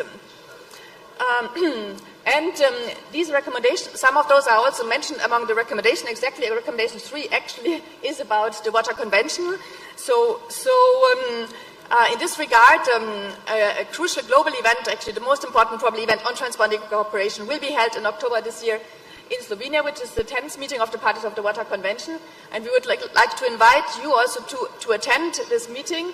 And there will be a dedicated event for parliamentarians, which we hope to organize with IPU. So welcome to Slovenia in October. And finally, I would like to just very much also underline the importance of this, the usefulness which could have an expert community for water among parliamentarians, which can really help to drive forward those questions. Thank you. Thanks very much, Sonia. And now I'm going to ask Amanda Luffin, from the Chief Executive Officer of Human Rights to Water. Amanda has been doing a lot of work with the Interparliamentary Union, particularly with the Committee on Middle East Questions. So over to you, Amanda. Thank you, Dennis. And if I could ask for my slides, please. The next slide, please. Okay, so personally, my mission is to improve access to water and sanitation for all people. It's the mission and vision of our NGO, Human Rights to Water, and my personal mission. So I'm always looking for opportunities to help that situation. And quite a few years ago now, it's further than I thought actually, 2016, I started working with IPU on the Middle East Committee on Water and Peace. And at that stage, we saw water as an opportunity for dialogue where there was maybe no other political discussions and an opportunity to create peace. And we involved at that time, well, it wasn't me, I was just part of the proceedings, but IPU involved CERN as part of the participants. And one of the points that CERN made was that their institution has neutral ground for holding meetings, like the Gorbachev-Reagan meeting many years ago, which was held in CERN. It's outside of the normal state legislature, so people feel safe to meet there. And they've also set up another similar location in Sesame in Jordan, where they see that as another place where scientists go to study and do research, and it's very neutral. So this was kind of like the foundation for the discussion. And then out of those meetings, the recommendation was that parliamentarians have a role to play to protect the human rights to water and sanitation through legislation and advocacy. And there was a need to build capacity in this area, and that process of building capacity in itself, discussing water and how we solve the problems of water, could itself create an opportunity for better water security. And so out of that was the nugget that was born that we should have a network of parliamentarians on water, where we bring parliamentarians together all over the world to build capacity, to discuss water security issues, and that process itself is part of the outcome of creating greater security. And one of the first tangible outputs of that process was the Science and Peace Schools. And as Dennis introduced, we held one last year in Vietnam. So next slide, please. The parliamentary meeting in Vietnam, it was set in a beautiful location in the ICISC Science Center, which was very like the CERN or the Sesame model, where I think they've replicated that ability for scientists from all over the world to come together to do research regardless of their nationality. And it also gives you a nice setting for diplomacy and discussions on water and peace. We did have discussions on water and diplomacy as part of this topic, and we discussed how the human rights-based approach can bring people together. It's not just an approach, it's an international human rights law that can be translated into legislation. And there are very well-established principles and framework legislations around that. So it makes it easy to track how you're doing as a country, to have a look at your national legislation and see if these have been introduced. Now, one of the recommendations was to monitor human rights indicators and to develop a tool for parliamentarians to use as a first step towards that. And just to introduce very briefly what we mean by human rights indicators, they differ from performance indicators because we're not just looking at the outcome, we're looking for the process of getting to the outcome. So your outcome might be, we want to create security for people, we want to have access to water and sanitation, we want to look after our environment. But actually the process of getting there, you need to have a structural framework, which is your legislation, and how those human rights being integrated into national law. You have to have process indicators, which are how is that legislation being given effect. So you're not just saying we have a law and then we ignore it. We actually need to show that that law has been given effect to, and how do you monitor that? And then thirdly, in the outcome, we're looking for the vulnerable people, because these are the ones that haven't got access to water and sanitation.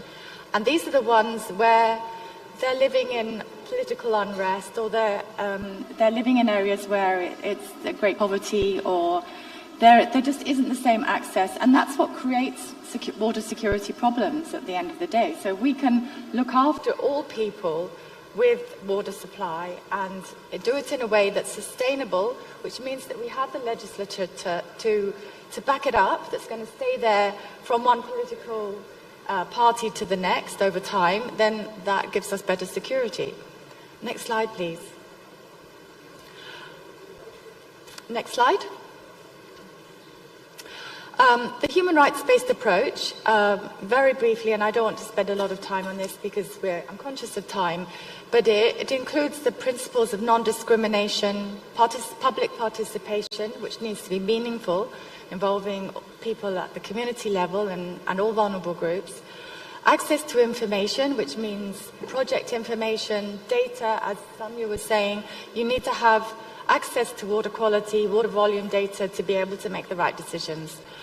Accountability, which also means that the authorities, the water service providers, the governments, anybody in a position of responsibility has a duty to make sure that water is provided and that there is security.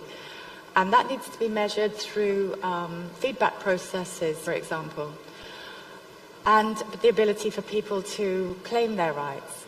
And then on a sustainability level, we want to look after our environment for long-term sustainability, but we also want to have sustainability through legislative frameworks.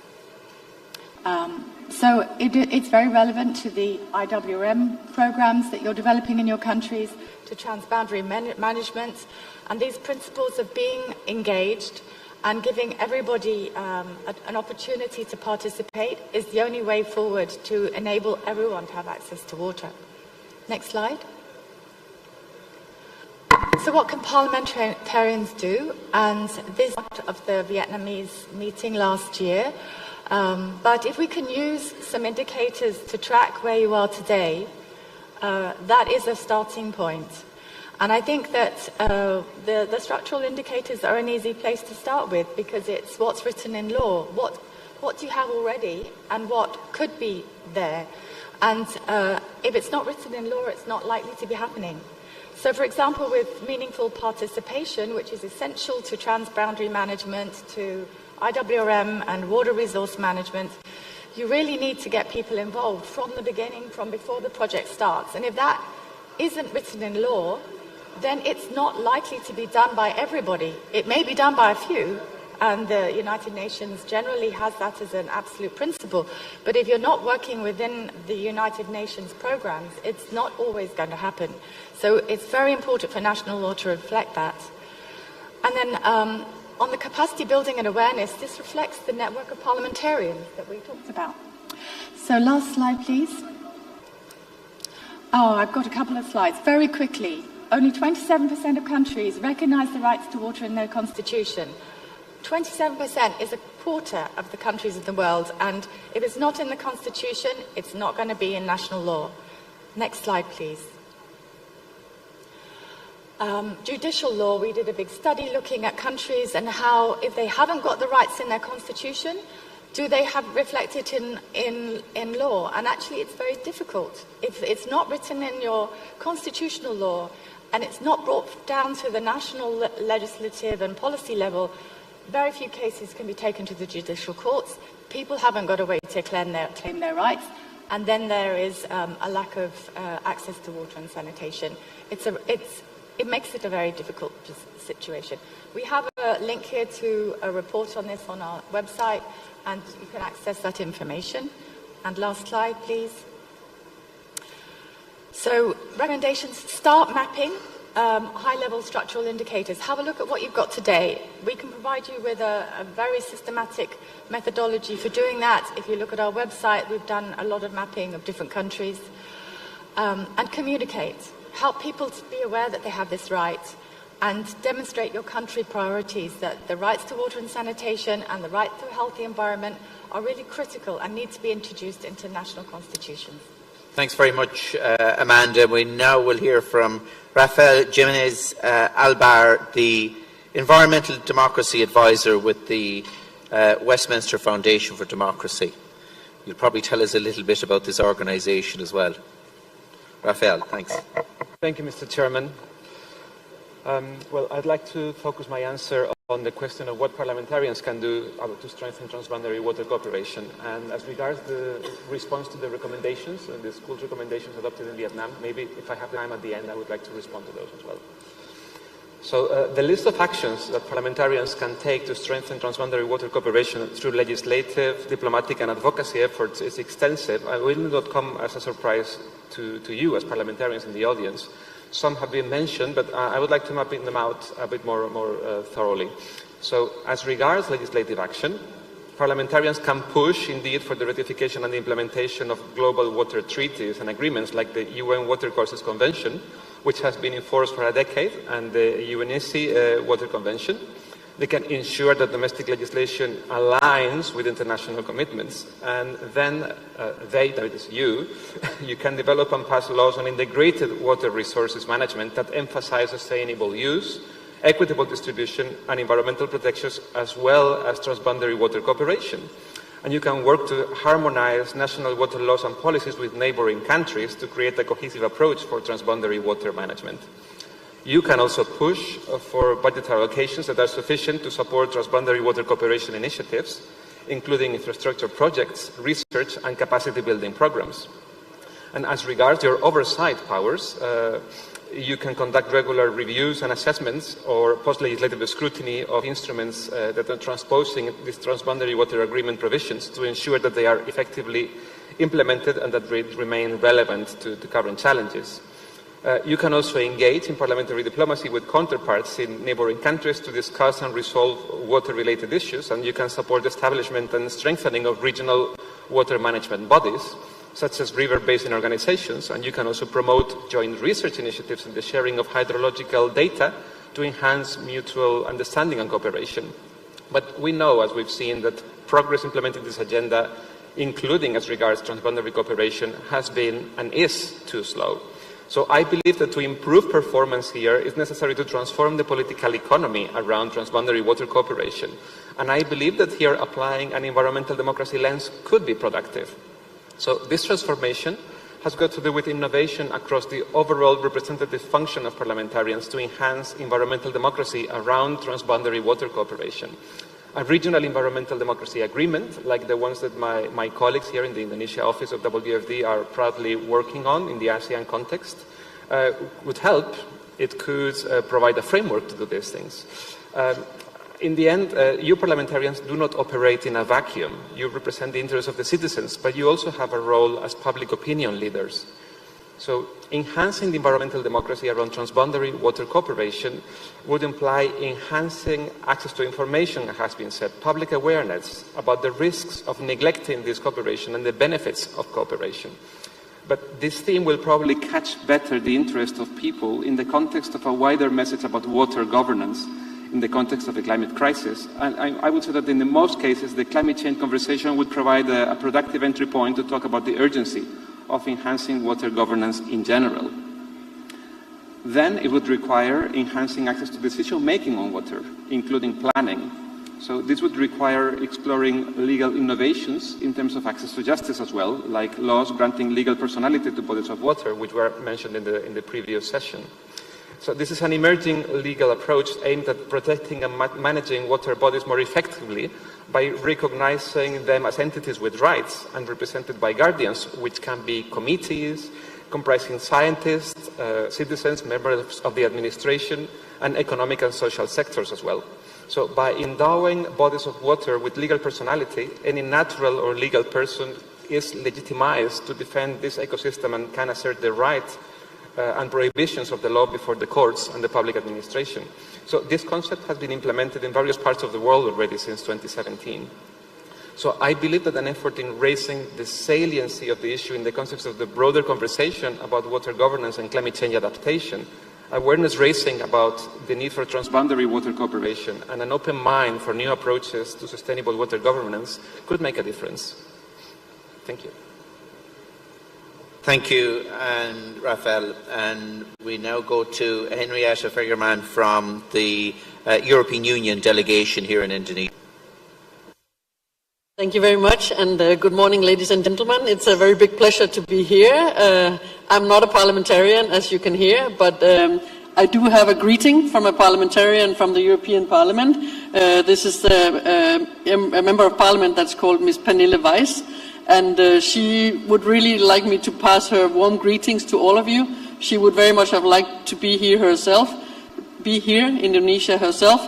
As you maybe know, we have a ongoing election campaigns for Parliament in the European Union, so unfortunately our parliamentarians had a lot of difficulties traveling, but she really wanted me to pass on her greetings, and also I have a few messages from her that I would like to pass. So first of all, she emphasizes that the world is more and more water stressed. I think we know this, and that the problems are getting more and more complex. So it's really important that we have these types of debates, that we all talk to each other, and this World Water Forum is really a way to make sure that we don't go into our individual silos, but that we work together to find common solutions that are both democratic and based on evidence. So I think this goes very well in line with what we have just heard. The Member of Parliament, Ms. Pernille Weiss, is very engaged in further developing the European Union water framework. So the European Parliament are talking about promoting a new European water framework. You maybe know that we have a water framework directive. They are looking into how to promote a new European water framework and really make sure that water makes it to the highest political agenda. Water is crucial to make sure that we achieve, water is crucial just for as water, but water is also crucial to make sure that we achieve our climate objectives on time and make sure that biodiversity and all the triple planetary crisis can be solved at the same time. Water is the one thing that unites all of these things. So we have to be sure that we can remain sustainable and that we can innovate so that we can solve all these challenges. And in terms of innovation, the Member of Parliament is also very much engaged in what we call the knowledge and information communities. They are called KICs. So we've had KICs on several different topics, and we have a new KIC upcoming on water, marine and maritime affairs. And what she is pushing for is that this knowledge and innovation community is open to the global community so that we can make sure that solutions are developed not just for the EU, but really are applicable and helpful for the entire world and are useful to fulfill all this potential that there is in the blue economy, in all the shades of blue, including green, green water, blue water, and all the shades of blue economy that we can. So we want to promote this KICs to make sure that we can work at the global level. Then maybe just a few more words about what parliamentarians can do and what the parliamentarians in the European Union are doing to foster this water agenda. So, as I mentioned, we have a very comprehensive water framework policy in the European Union. We have the Water Framework Directive that was adopted back in 2000, and it's really a completely holistic water legislation that covers all aspects from surface water, groundwater, water quantity, water quality, and including transboundary water issues as well.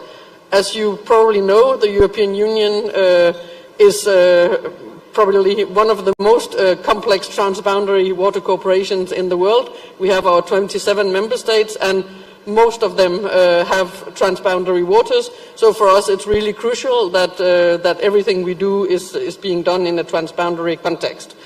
So the European Parliament has pushed for this very much, and the European Commission, of course, has proposed legislation to this regard. One example of transboundary cooperation is the European Union strategy for the Danube region, which is a macroeconomic regional strategy that is endorsed by the European Parliament and really aims to enhance the cooperation among all the countries of the Danube to focus on, and it focuses on environmental protection, but also on sustainable economic development and sustainable management of all the natural resources. We also have the European Water Initiative, which promotes sustainable water management policies and practices in neighboring countries, so our neighbors around the Union, and also globally, and try to foster cooperation on transboundary water management. We have a lot of funding and support programs.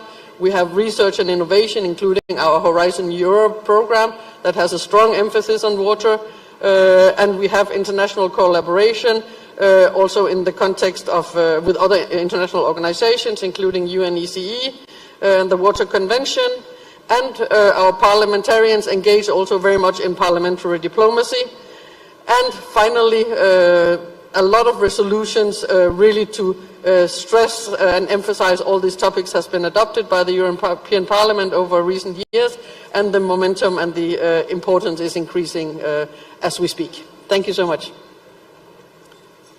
Thanks very much, Henrietta. And now we go to the floor, and the first speaker that I have here is from Malaysia, Honourable Bakhtar, Member of Parliament of the Lower House of Parliament. Thank you so much, Mr. Moderator. Dear honourable members, water is the essence of life. The current heat wave that gripping our nation, Malaysia, reminds us of its critical importance, particularly in the face of climate change. No longer can we afford to treat water as merely a resource. It is a strategic imperative for our economy, society, and national security. Malaysia has one of the most organized water infrastructures in Southeast Asia, and it has made significant progress in providing access to clean water and sanitation to its population. However, the Malaysian water industry is not without its challenges. Foremost among these challenges is ensuring continuous and adequate supply of water, particularly in drought-stricken regions. This water-stressed area experience heightened pressure on existing water resources, posing significant challenges to water supply reliability for domestic agriculture and industrial needs. At the same time, the intense rainfall and flooding events pose risks to water infrastructure, disrupting supply chains and compromising water quality. And these challenges underscore the urgent need for climate-resilient water management strategies. Another looming issue is water pollution, driven by various factors including industrial discharge, agricultural runoff, and inadequate wastewater management system. Contaminated water resources not only compromise our human health, but also threaten aquatic ecosystem, biodiversity, and food security.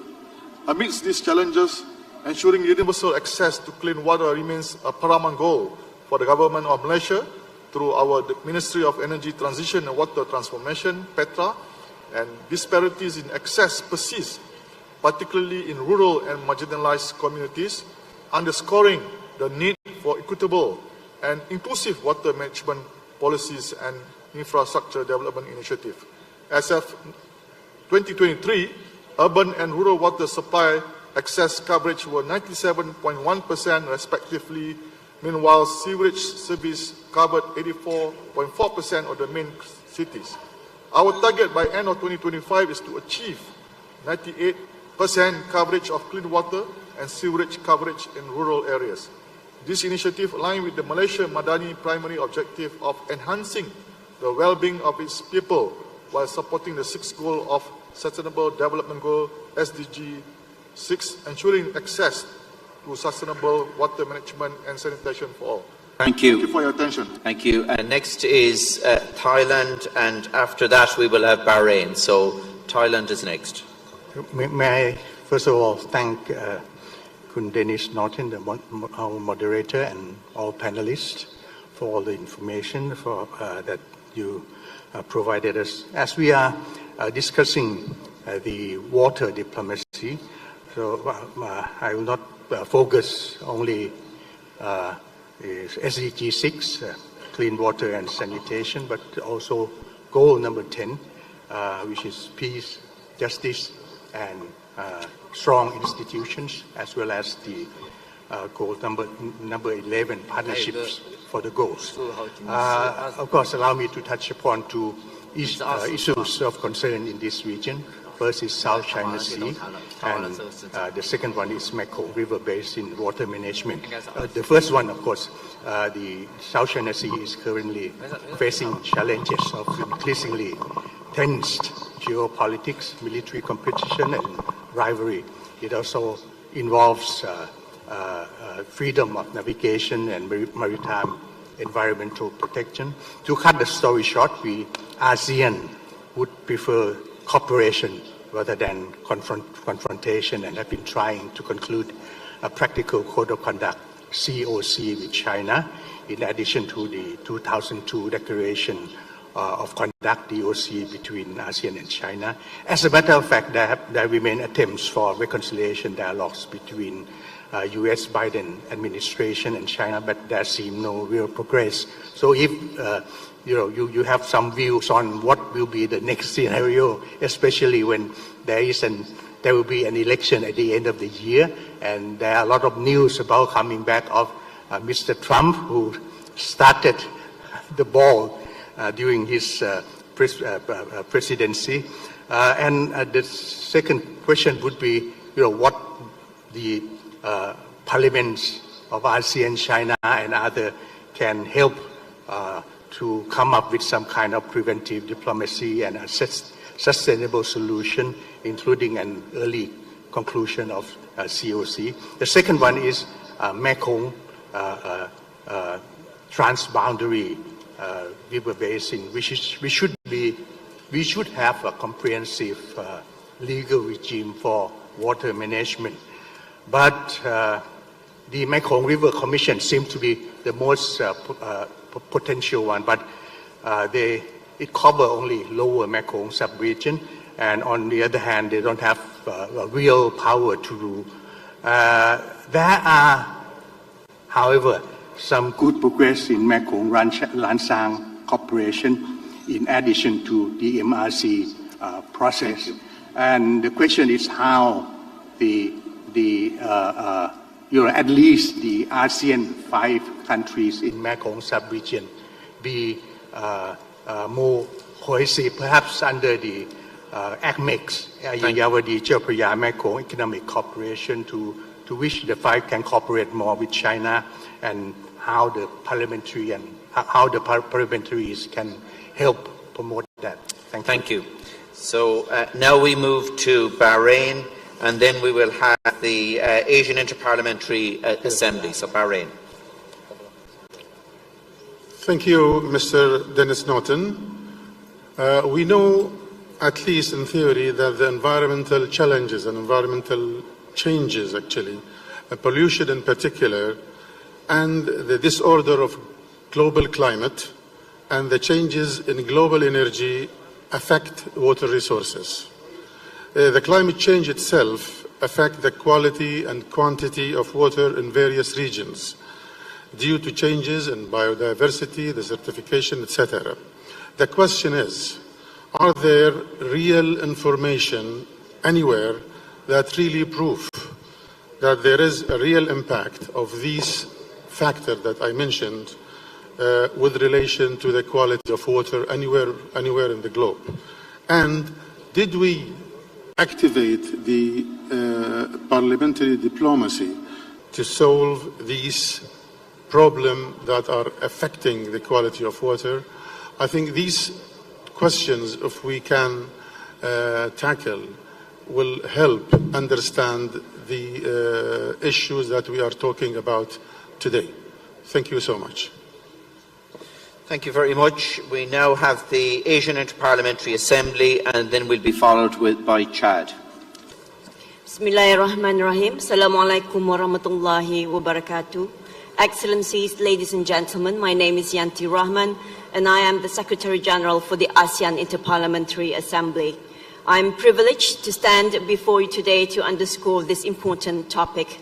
As mentioned by our member from Indonesia, ASEAN stands out with its unique context where cultural heritage and traditional practices play a significant role in water and sanitation management.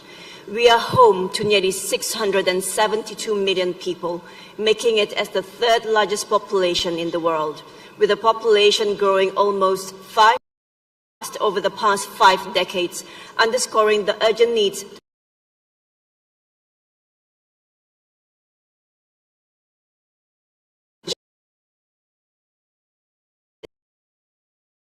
have established a working group on water resources management to enhance regional cooperation on freshwater management in the region. Additionally, a digital platform has also been developed to monitor and assess the progress and achievement of integrated water resources management across the ASEAN states.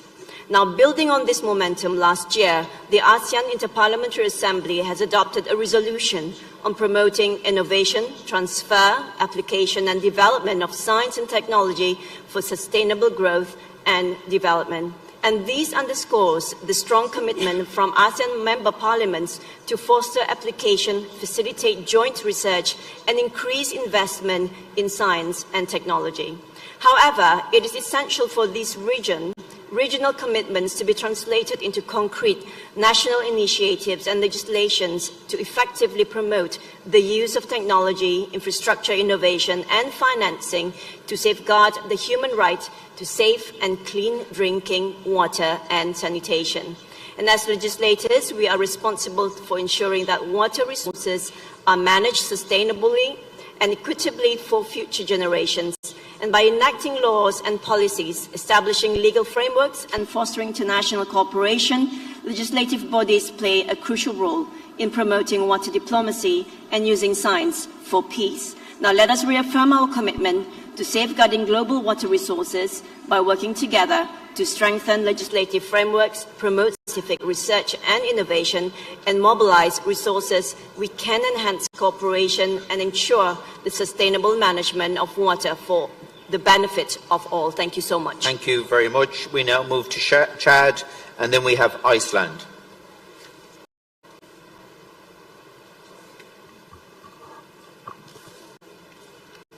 Merci, Monsieur le modérateur. Je voudrais saluer les panélistes pour la qualité de leurs interventions. Je dirais que l'eau fait aujourd'hui partie donc de convoitises, de compétitions, mais aussi de conflits. Et ceci est très important, il faut le relever. Certes, grâce aux innovations technologiques et à l'intelligence artificielle, le monde a la capacité aujourd'hui de rationaliser la gestion de l'eau pour éviter le gaspillage. Cependant, les réalités actuelles prouvent que la guerre de l'eau n'est plus une vue de l'esprit, mais c'est quelque chose de fort probable dans certains pays où l'offre n'arrive pas à satisfaire la demande. C'est pourquoi je voudrais poser quelques questions, puisque nous sommes dans le cadre de la diplomatie. Dans un tel contexte, est-ce que la diplomatie préventive pourrait empêcher les conflits liés à l'eau au niveau micro, au niveau méso, mais aussi au niveau macro, c'est-à-dire au niveau des États? Deuxième question, la plupart des pays africains ont des institutions, je dirais, faibles et manquent de ressources. Dans un tel contexte, est-il possible pour ces pays d'éviter des conflits liés à l'accès et au contrôle de l'eau? Troisième question, la diplomatie préventive suppose l'existence d'un système d'alerte précoce. Mais que vaut l'alerte précoce si elle n'est pas suivie d'actions concrètes et rapides? Voilà les quelques préoccupations que je voudrais partager avec les panélistes. Je vous remercie. Thank you. Now we have Iceland, followed by Seychelles. So Iceland. Dear colleagues, I'm pleased to be here and like to take the opportunity to thank the government of Indonesia for their warm hospitality. As we convene to address the pressing issues facing our global community, it is imperative that we turn our attention to one of the most fundamental necessities of life. Iceland wants to emphasize water. While some may view water scarcity as a distant concern, the reality is that, in fact, every corner of our planet is transcending borders and boundaries by water necessity. Today, we find ourselves in a critical juncture where the sustainable management of water resources must take precedence, It's not merely a matter of ensuring access to safe drinking water, but rather a question of safeguarding the very foundation of our ecosystems and economies. We acknowledge with concern the absence of presentation for certain countries here at this gathering, perhaps indicating a perception that water crisis is not a priority within their borders. However, we must emphasize that the ramifications of water scarcity extend far beyond individual nations, and they are felt globally, on a global scale, impacting livelihoods, health, and environmental sustainability. Therefore, we call upon all nations to recognize the urgency of investing in research, infrastructure, and policies that promote water sustainability. This includes not only ensuring access to safe drinking water, but also addressing the broader issues of sanitation, pollution, and resource management. In conclusion, let us seize this opportunity to reaffirm our commitment to the equitable and sustainable management of water resources. By working together, we can forge a path forward for a future where every individual, regardless of geography, can enjoy fundamental human rights of having water every day. Thank you very much. Thank you. And now we move to Wavan from the Seychelles, followed by the Turkish Republic. Thank you, Mr. Moderator. I would like to address my question to Ms. Sonja Kwepel.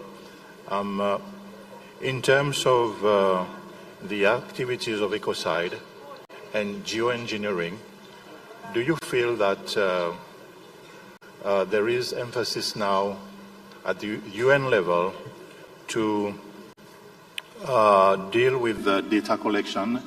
Because when you look at these two activities, they are considered by certain parties as a crime against humanity. And there are unintended consequences affecting the water sources globally. So I would like to have your opinion on this, and whether there has to be more discussion and talks about ecocide and geoengineering globally to accept, the best practices. Thank you. Thank you. We now move to the Turkish Republic, followed by Iraq.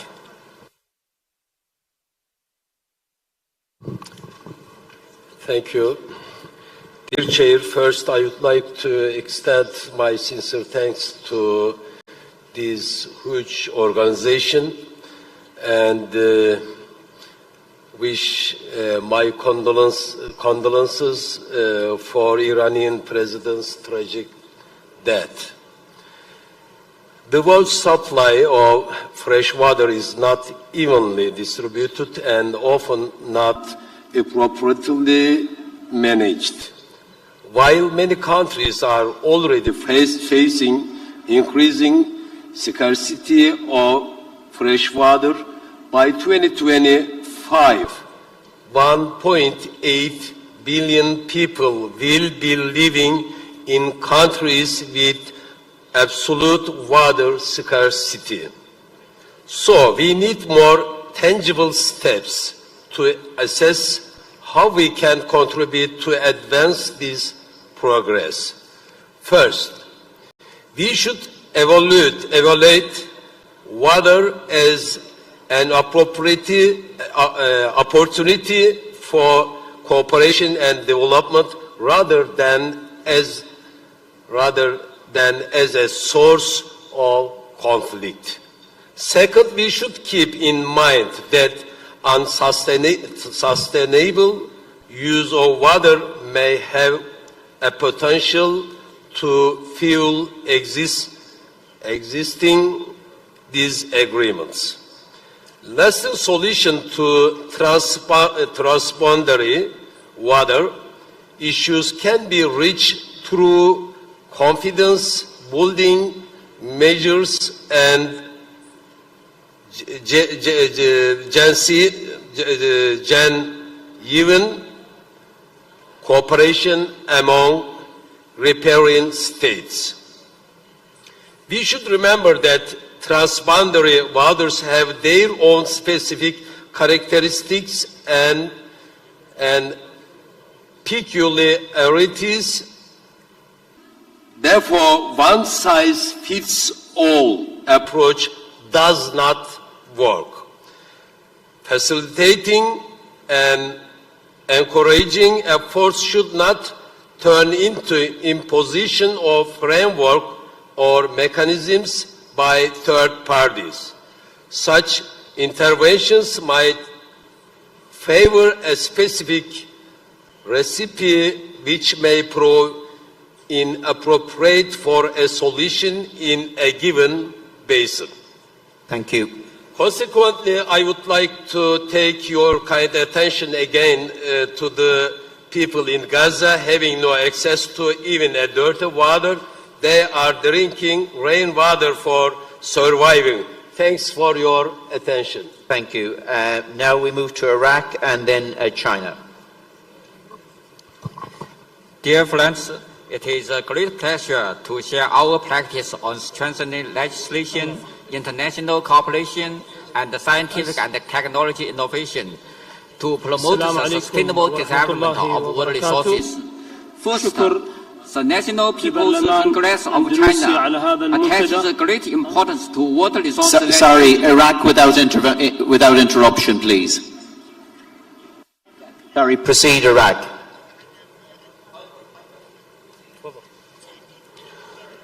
السلام عليكم ورحمة الله وبركاته. شكر لبرلمان أندونيسيا على هذا المنتدى، وشكر أيضا للاتحاد البرلماني الدولي، وتشرف ممثلي الدول في هذا المنتدى. عضو مجلس النواب حسين مردان، لجنة الزراعة والمياه والأهوار النيابية. يعاني العراق من ظلم كبير مع الدول المجاورة، خصوصا منابع المياه، ومن هذه البلدان هي تركيا، حيث نسبة كمية المياه من أراضي تركيا 85% تدخل إلى العراق. وبدأت تركيا تستخدم سياسة بناء السدود، حيث وصلت إلى الآن 21 سدا، وجميعها على منابع المياه، وهذا سبب أضرارا كبيرة على العراق. وتم أيضا جفاف الأهوار وهجرة أهالي القرى إلى المدن. علما اتفاقية الدول المتشاطئة والأنهار العابرة للحدود تم انضمام العراق سنة 2023، وأيضا أدعو تركيا الانضمام إلى هذه الاتفاقية لتقاسم الضرر. وأتمنى من برلمانات العالم الاهتمام بهذا الملف وتشريع قانون لحماية هذه البلدان المتضررة. وأيضا أدعو حقوق الإنسان المشاركة في هذا الملف وفرض عقوبات على الدول التي تستخدم المياه هو السلاح السياسي لكسب مصالح دولتها على حساب الشعوب الأخرى. شكرا لكم جميعا. Thank you. Now we have China followed by India. Thank you. It is a great pleasure to share our practice. First, the National People's Congress of China attaches great importance to water resource legislation. At present, China has formed a relatively comprehensive water law system with 6 laws, including water resources law, flood control law, water and soil conservation law, water pollution prevention and control law, Yangtze River protection law, and Yellow River protection law. Second, in terms of international cooperation, through promoting the Belt and Road Water Cooperation, China has signed 72 bilateral cooperation agreements with 57 countries and 10 multilateral cooperation agreements with 6 international organizations and more than 10 countries. Take the Lancang-Mekong River as an example. We have set up the Lancang-Mekong River Water Resources Cooperation Mechanism with Laos, Myanmar, Cambodia, Thailand, and Vietnam. Every 5 years, we formulate an action plan to carry out practical cooperation on information sharing, capacity building, and water security to promote the important lever. Third, in terms of scientific and technology innovation, China has promoted the digital twin river basin, digital twin water network, and the digital twin water project. We promote the construction of the sky and earth integrated monitoring system and built a unified national database. Research and develop a new generation of water professional model based on AI technology with full functions of forecast, early learning, and preview and plan. Thank you. Thank you, China. We now have India, followed by Bangladesh. Good afternoon, sir. Honorable Chairperson and distinguished delegates, it is a honor to speak before you today on the crucial topics of water diplomacy, cooperation, and science for peace. These interconnected themes are more pertinent now than ever as the global community faces extraordinary challenges related to water security, climate change, and international relations. We indeed recognize that water is the essence of life. It's an ecosystem, supports human health, and fuels agriculture and industry. Yet, despite its fundamental importance, water is unevenly distributed and often mismanaged, which has led to conflicts and tensions in various parts of the world. This is where water diplomacy comes as a powerful tool for promoting cooperation and peace through science-based solutions. However, whether it is potential for conflict, there is also potential for cooperation. India believes in multi-pronged approaches for water diplomacy to be explored for establishing binding agreements and treaties between countries sharing transboundary water resources. Here are some few suggestions for the strategies of effective water diplomacy: data sharing and transparency, establish joint monitoring mechanisms and share real-time data and river flows, rainfall and water quality to build trust between countries and states. Joint water management projects, implement collaborative projects such as hydroelectric plants, irrigation schemes, and flood management infrastructure to enhance cooperation and mutual benefits. Stakeholder involvement, involve local communities, farmers, and other stakeholders in decision making to ensure that agreements are inclusive and address the needs for those directly affected by water policies. Climate change adaptation, develop joint strategies for climate resilience such as drought and flood management plans to help countries and states adapt to changing water availability due to climate change. Thank you. Legal and institutional forums, strengthen the existing legal frameworks and institutions to handle water disputes more efficiently and transparently. Encourage states to form river basin organizations for holistic and cooperative water management. Thank you. Community-led initiatives, Pani Panchayats in Maharashtra, for example, in India, these community-led water management groups effectively manage water resources through collective decision-making and equitable distribution. And Chennai water crisis response, implementing measures like rainwater harvesting, desalination, and wastewater reuse to improve water security. To conclude, sir, water diplomacy in India is essentially for managing its vast and varied water resources, both internationally and domestically. By fostering cooperation, building trust through data sharing, and involving all stakeholders, India can address its water challenges more effectively, balancing development needs, environmental sustainability, and addressing climate change impacts are key to the successful water diplomacy. Thank you, sir. Thank you, India. If we could try and keep to time, because we have a number of speakers here, we'd like to get the panel in. A number of countries have had a number of contributions, and please respect the time. So Bangladesh, followed by Indonesia, please.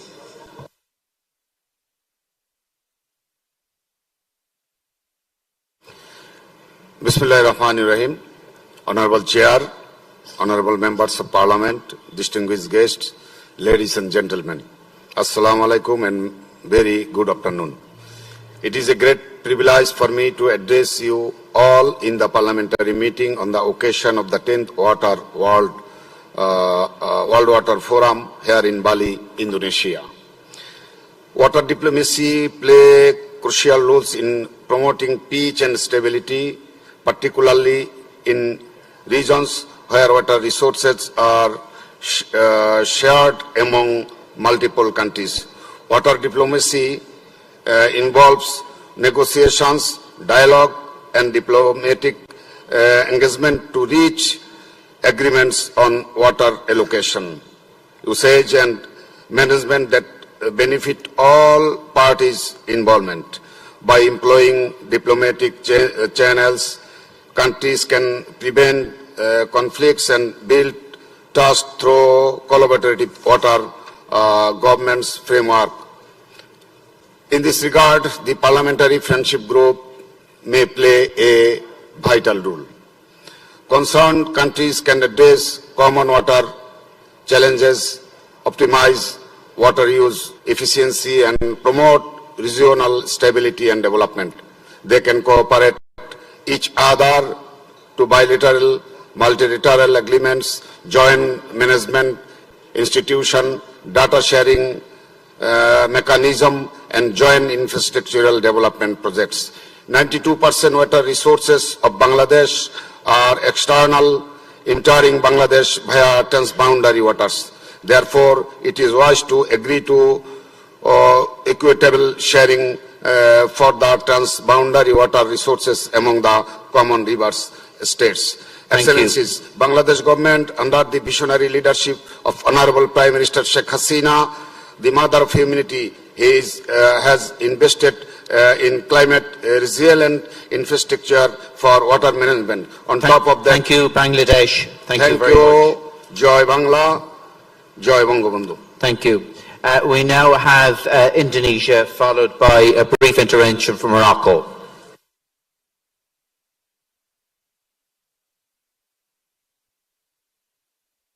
Indonesia, followed by Morocco.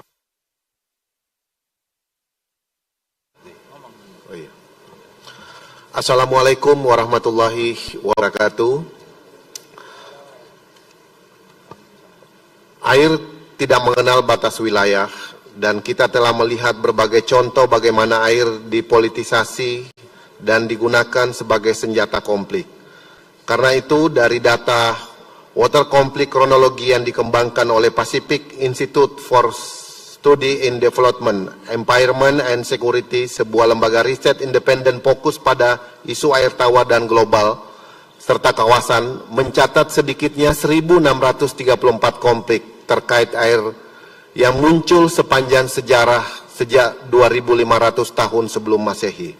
Karena itu diplomasi air harus mampu menghentikan perang, diplomasi air harus mampu menghentikan kelaparan, dan diplomasi air harus mampu menghentikan kemiskinan atau mengurangi kemiskinan di belahan dunia ini. Karena itu DPR RI sangat mengapresiasi perang IPU terkait diplomasi air. Sejak IPU Roundtable on Water pertama pada tahun 2016 hingga inisiatif-inisiatif terkait lainnya seperti Sains for Peace Parliamentary Meeting 2023 telah secara konsisten bertujuan untuk mengubah elemen konflik menjadi faktor kerjasama dan konsistensi melalui sains, sebuah perkembangan yang memberikan kita harapan di masa depan. Indonesia memiliki sedikitnya 11 das lintas batas antar berbagi Malaysia, Timur Leste, Papua Nugini.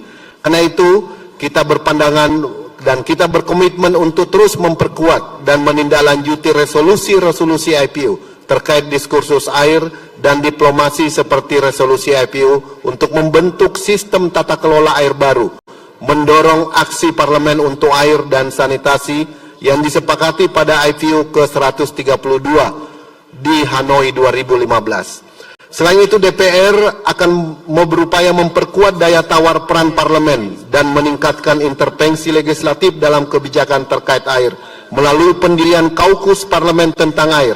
Kaukus ini yang telah diresmikan beberapa hari lalu menjadi platform antar anggota parlemen di Indonesia untuk fokus pada isu air. Terima kasih. Thank you. And finally, a brief intervention from Morocco. شكرا. اسمحوا لي مرة أخرى سأكون مستفزا طبعا لفكركم وليس لشخصكم الكريم. إن الحديث عن دبلوماسية المياه هو تعبير ربما تمت فيه مراعاة اللياقة والكياسة، والواقع أنه في حال نسي ندرة المياه بمعنى العطش وربما الجوع لا مكان للدبلوماسية. A hungry man is an angry man and a thirsty man is a hasty man.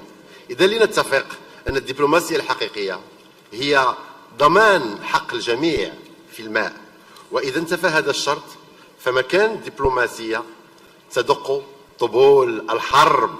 وهنا أطرح عليكم السؤال: إلى أي حد يمكن أن نحافظ على دبلوماسيتنا في حالة العطش وندرة الماء؟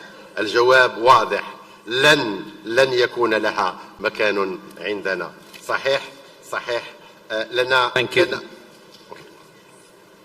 So I'm going to ask the panelists here. Unfortunately, we only can give them 2 minutes each, but I'm going to start from my right here. Sonia, first of all, and then around. Try and answer maybe one specific question that was put to you rather than trying to address them all. Indeed, thank you very much. There were many questions to me, and I would like to try to combine some of them. So, firstly, there are many good practices of transboundary water cooperation, but we have also seen the challenges, for example, in the Asian region, but also in other parts of the world.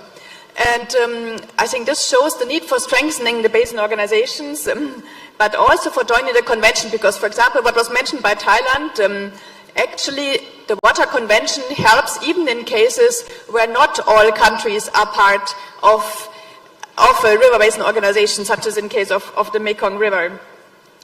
Also, with regards to water quality, indeed, it's a huge challenge, an increasing challenge in many parts of the world, and this requires better monitoring of data, joint monitoring, sharing of data, also investing in sanitation and investing in wastewater treatment, because much of the water pollution actually comes from this. And finally, I would like to react to the question of Chad with regards to conflict prevention.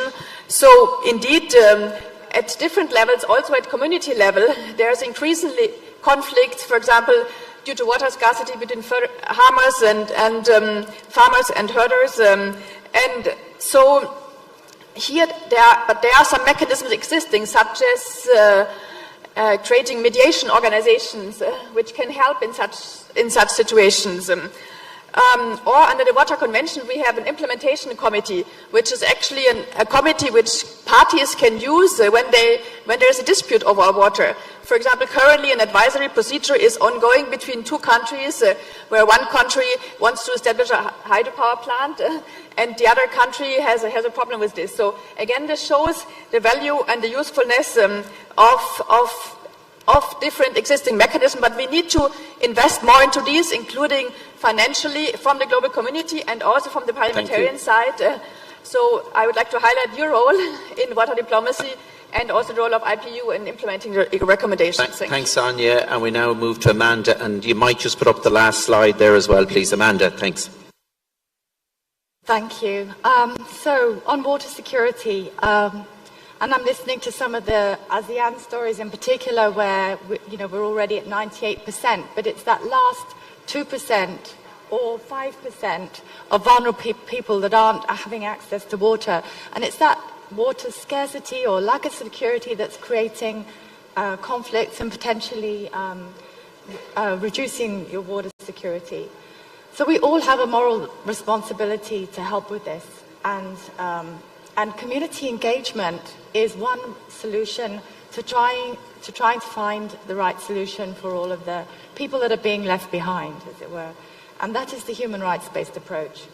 So the simple solution to that is to monitor your legislation and see whether or not you've included the human rights-based approach of participation, non-discrimination, data transparency, accountability and sustainability in your constitution and national legislation. How are you giving it effect? Monitor how that is being given effect to.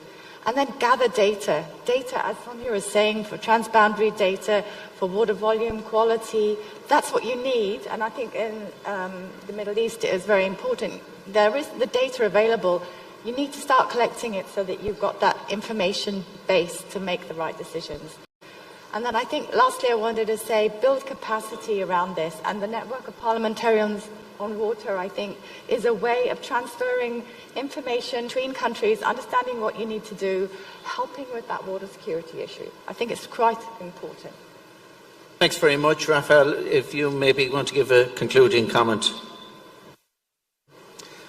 Thank you very much. Well, it's hard to provide a response to such a diverse range of views and reports from countries, but as an observer of this vibrant round of statements and contributions from you, I think that the response that best encapsulates my thinking would, in a way, also serve to respond to one of the questions of the session, which as to the role of the IPUs, like should the IPU consider developing new toolkits or products as guidelines to provide parliamentarians with assistance to support this water activism and water diplomacy efforts more effectively? And I think that the answer is definitely yes. And I would also like to go to what the final recommendation of the Vietnam package of recommendations, talking about whether it would be appropriate to foster the establishment of a global network of parliamentarians to advancing water governance. And I believe that it would be highly relevant, but the fact that you need something, that something is relevant or will add value, doesn't mean that we can have it.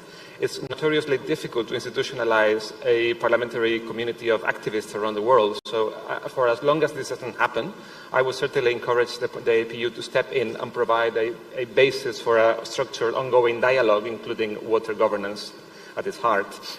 And coming back to the question of our Moroccan representative, as to the likelihood that parliamentary diplomacy can go very far, well, I would say that there are a couple of preconditions. Diplomacy in general is predicated on the assumption there is the will to come to an agreement. So in the absence of this, I understand that there is a limitation. But if we understand parliamentary diplomacy more comprehensively, as in terms of political representation within your country, I believe that what can make a difference to establish a diplomatic agreement with a hungry, a thirsty person is to revolutionize the way in which decision-making is taken. So I think that the answer to this question, to make parliamentary diplomacy effective, is more inclusion, meaningful participation in the decisions around water. That can help parliamentarians leverage on popular knowledge and understanding and build consensus about the sort of water management and planning that you need. Thanks very much. And Henrietta, do you conclude your remark? Thank you very much. I will try to be very brief. I think it's very clear from this session that there is a lot of need for collaboration, for science, innovation, new technologies to solve all these immense water challenges. I think it's also very clear that water is an excellent tool for peace, for prosperity, for stability. And in the European Parliament, there has been a number of resolutions. I'm sure you can access them. I will not read them out now in the interest of time. But I think that it's really very encouraging to see how we jointly can come together to really see water as part of the solution for global peace, prosperity, and solidarity. Thank you very much.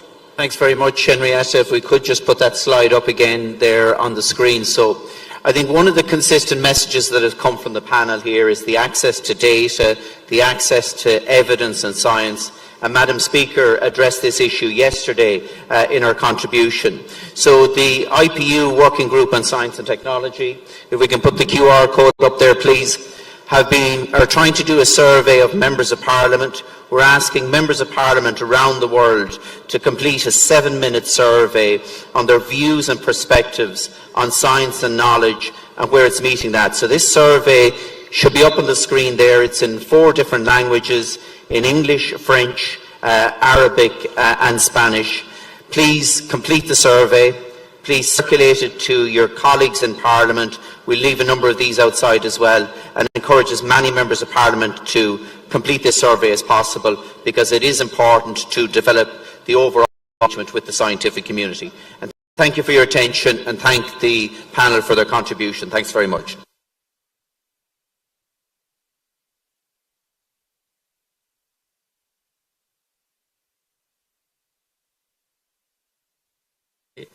Ladies and gentlemen, I'm very honored to be here. Actually, I make several years work in the area of river basins, especially in the integrative management of the river basins. Round of applause to the moderator as well as all of the speakers on the plenary number 4.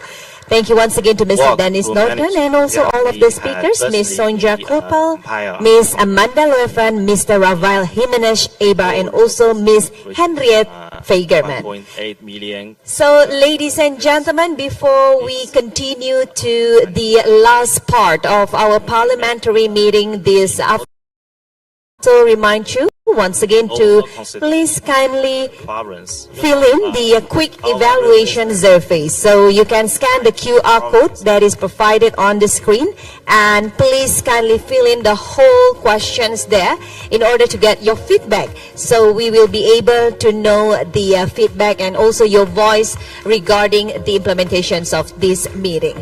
Once again, ladies and gentlemen, please take a quick survey and fill the whole questions there. Please do scan the QR code provided on the screen, and after that we'll be able to hear your voice as we also know your feedback regarding the arrangements of the whole meeting. And also, ladies and gentlemen, before we proceed to the closing part of our parliamentary meeting this afternoon, we would like to also again invite you that after this we will have our visit to the mangrove. So please kindly join us for the visit to the mangrove. Don't worry, we will have the shuttle that will take you to the mangrove forest of Ngurah Rai. So the shuttle itself will be provided at the lobby hotels of the BNDCC 1, and for your information, this area or the Pechatu Hall is located at BNDCC 2. So BNDCC 1 means the other building located in across to this building, and there are also the venue close to your lunch venue. So before we have gathered to the Tahurang Rai, we will enjoy the lunch once we finish the whole arrangements this afternoon. For your information as well, at the end of our meeting, we will be adopting a Nusa Dua communique. So the document itself will provide you a summary of our deliberations, and we will have the member of the Indonesian Parliamentary that will take the notes and will share with you regarding the information. So you can access it through the QR code for the Nusa Dua communique.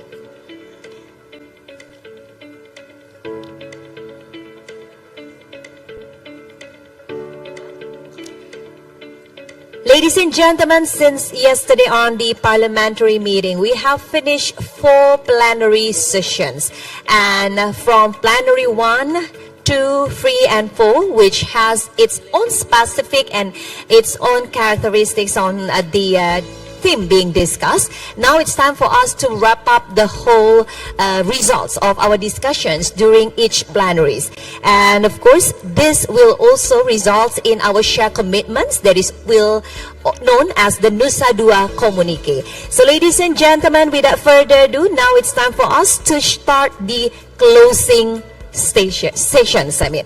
So the closings will talk about the shared commitments on the global water agenda, and we will know this as the Nusa Dua communique. The closing statement itself, we will have our rapporteur. So let me introduce our rapporteur on this session. He is the member of the House of Representatives of Indonesia, Mr. Putu Supatma Rudana. And also now, without further ado, for the closing remarks, we would like to invite to be up on the stage Her Excellency Dr. Honoris Causa Ibu Puan Maharani, the Speaker of the House of Representatives of the Republic of Indonesia.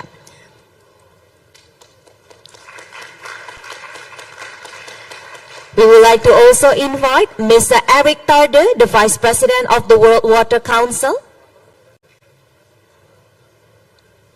and also the member of the IPU Executive Committee representing the IPU President, Dr. Fadlizon.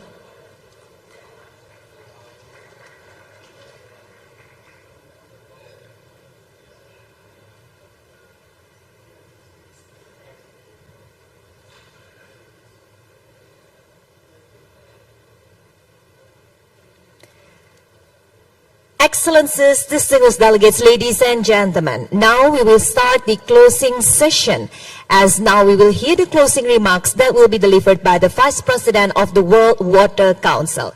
To Mr. Eric Tarder, the time is yours.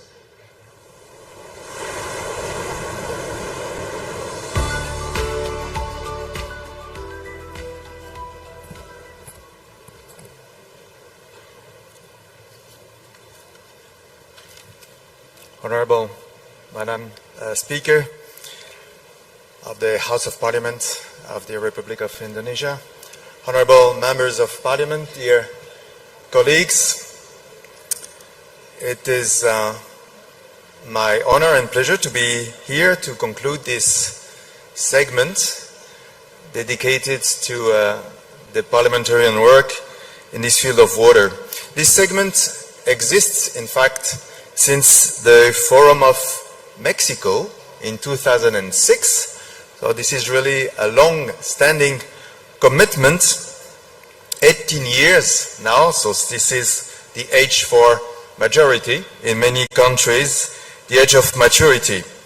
I think we were 59 countries represented, so congratulations for that. This is a very good result, and thank you especially, Madam Speaker, to your efforts and to the efforts of the Member of Parliaments of the Republic of Indonesia. I've heard about the rich experiences that have been presented and shared, so congratulations and thank you for the quality of this meeting. I would like to add only two main remarks to the work that you've been doing since, for the different sessions since yesterday. The first one is obvious, but I think this is really one of the core added values for you, members of parliament, in your parliamentary work. This is this issue of more coherence between the different public policies. Water and agriculture, water and urban design and development, water and economic development, of course, water and health. Since you are, as you work in every day, in charge of all these policies, all these regulation-making processes, I think that there is a specific need for more coherence and for everyday attention in the integration of water into all the sectorial policies. Second remark that reflects, I hope, the content of your discussions since yesterday is the importance to fully integrate water and sanitation issues also in the sense of wastewater treatment. Right to water, drinking water supply is of course the first idea that we have in mind, but also a right to complete sanitation and to complete wastewater treatment is something that has been mentioned, and on behalf of the World Water Council, I would fully support this necessity to have a specific work on these issues. And then one very key aspect of your discussions, I think, is this consensus about the necessity to reinforce cooperation.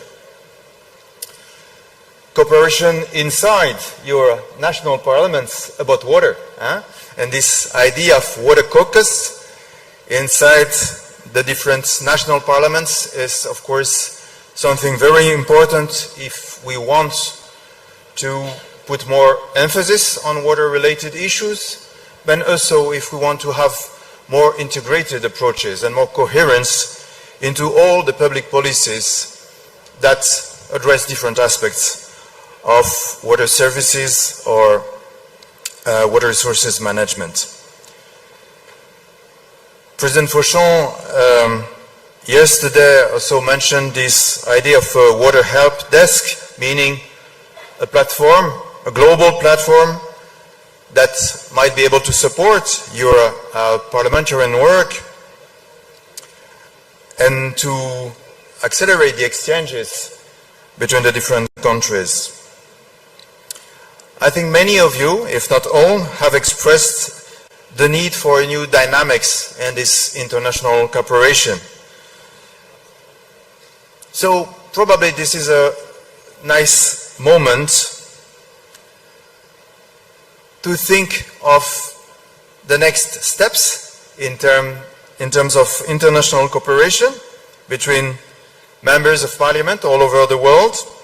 You know, as Secretary General of INBO, the International Network of Basin Organizations, in my other life, I would fully support this idea of bridging all the skills and the problems between the different countries, and this idea of an international network of members of parliament interested in water, I think is one of the potential conclusions, at least one of the perspectives that I would encourage you to work about. And obviously, IPU could be a key supporter, a key facilitator of such a network, and on the side of the World Water Council, you can count on our full support in this perspective.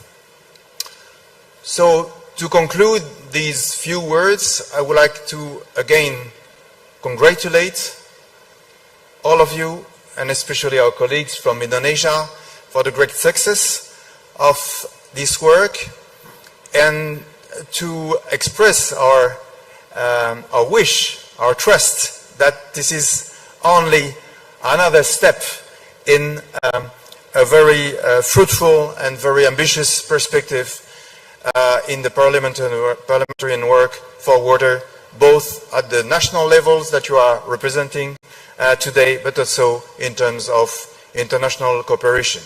I can confirm the full support of the World Water Council to your work, and we are ready to continue this work with you in the coming years and in the coming forums. Thank you for your attention. Thank you so much to Mr. Eric Tarder, the Vice President of the World Water Council. And now, ladies and gentlemen, we will now hear the shared commitments on the global water agenda that will be delivered by our rapporteur. Ladies and gentlemen, please welcome Mr. Putu Padma Rudana.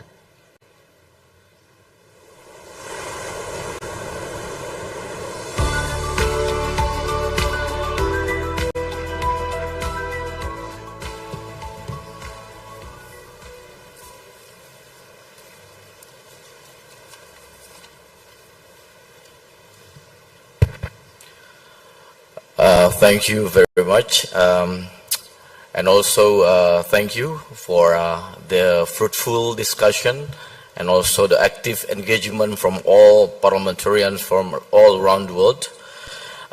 Excellency Mr. Eric Tarder, I hope I pronounced your name correctly, Vice President of the World Water Council, Excellency Ms. Puan Maharani, Speaker of the House of Representatives of the Republic of Indonesia, Dr. Fadlizon, Member of IPU, Executive Committee, Excellency Speakers, Vice Speakers, and Member of the Parliament of the IPU, ladies and gentlemen. For the past 2 days, parliamentarians from 49 countries have gathered here in Nusa Dua, Bali, for strengthening our cooperation in mobilizing parliamentary action on water for shared prosperity. But before I continue, I would like also to take this opportunity to convey our condolences on behalf of the House of Representatives of the Republic of Indonesia to the government and the people of the Islamic Republic of Iran over the passing of President Ibrahim Raisi and his companions during the tragic accident in East Azerbaijan yesterday. May their soul rest in peace, and we stand here in solidarity with the people of Iran in this difficult moment. And let me continue.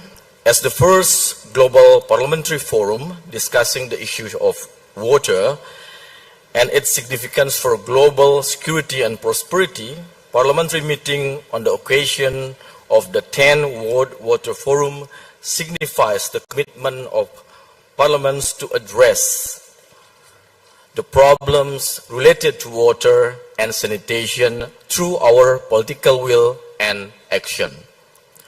Several key points have been highlighted during the discussion. First, it is critical to ensure water as a standing item on parliamentary agendas and promotes parliamentary dialogue at both regional and international level in these regards. Second, perspective of local communities and population are important in our global efforts to ensure water justice and security, and ensuring that every step taken is adapted to local needs and take into account also the traditional knowledge.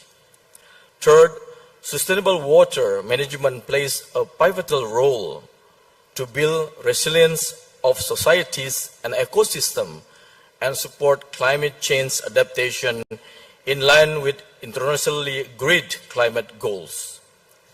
And fourth, since water-related challenges transcend national borders, the critical needs for enhanced diplomacy in managing water resources, sharing knowledge and good practices to address water security become more urgent.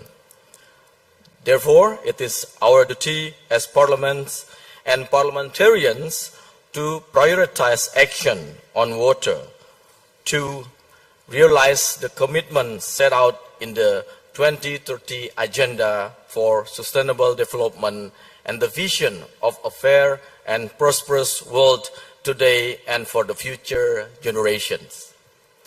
Moreover, I would like to also inform all of you that the conclusions of our meeting today will be brought to the IPU Governing Council at the 149 IPU Assembly.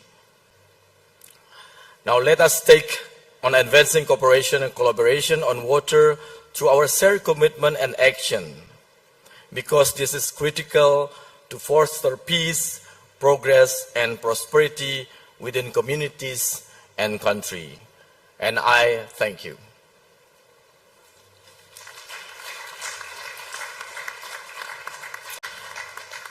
And of course, we all do agree with this Nusa Dua communique, and our secretariat has worked so hard also, and then hopefully we all have a commitment to the future, and for sure commitment from Parliament is paramount important to also support in our role as a legislator to create a law, and hopefully in the future we can also support water security and of course water for all. I thank you very much.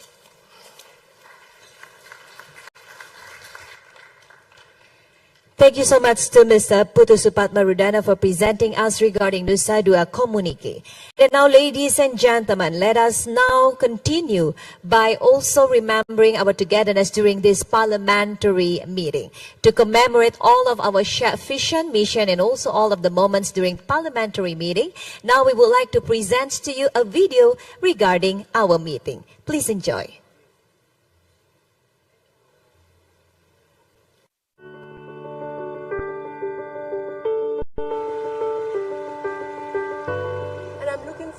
To learning from this important event and to taking back, important ideas that we can then apply to our own country.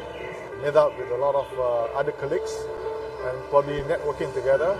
Harapan saya di forum ini Indonesia secara khususnya bisa belajar dari negara-negara yang sudah memiliki regulasi yang jelas, memiliki payung hukum yang pasti tentang pengaturan air. Initiative taken for the good cause. I think we should always look at it very positive. This has really been done for the good cause, and I think this is the 10th year. Parlemen bersama dengan pemerintah mampu merumuskan payung hukum yang kuat untuk kita mampu memiliki tata kelola air yang bisa menjawab tantangan masa depan. بقطاع المياه منها وزارة الموارد المائية، قطاع الغابات، الفلاحة، الجامعة، المجتمع المدني، برلمانيين وتقنيين في كل المجالات التي لها علاقة بالمياه. Legislation is one of the main means to solve problems with water. So we need the legislators to be there. Ich Gesandte sozusagen aus Deutschland und versuche genau diese Themen eben halt zu behandeln und versuchen halt Lösungen zu finden. لا سيما ما تعلق منها بتأثر الماء بالتغيرات المناخية. Of course, climate change is something that impacts all of us. So the interconnectedness of issues is something that we really need to look at the world stage. We want to interlink all the rivers, and it is not an easy task, though the government of India is funding for it. If we have an external fund linking all the rivers in India, I think we'll be the most fertile country in the world.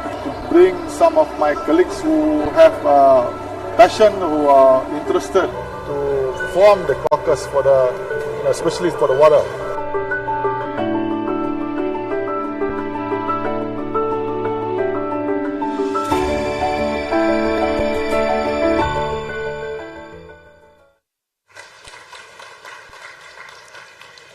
Excellencies, distinguished delegates, ladies and gentlemen. Now let us hear a closing remarks that will be delivered by the Speaker of the House of Representatives of Indonesia. To Her Excellency Ibu Puan Maharani, time is yours.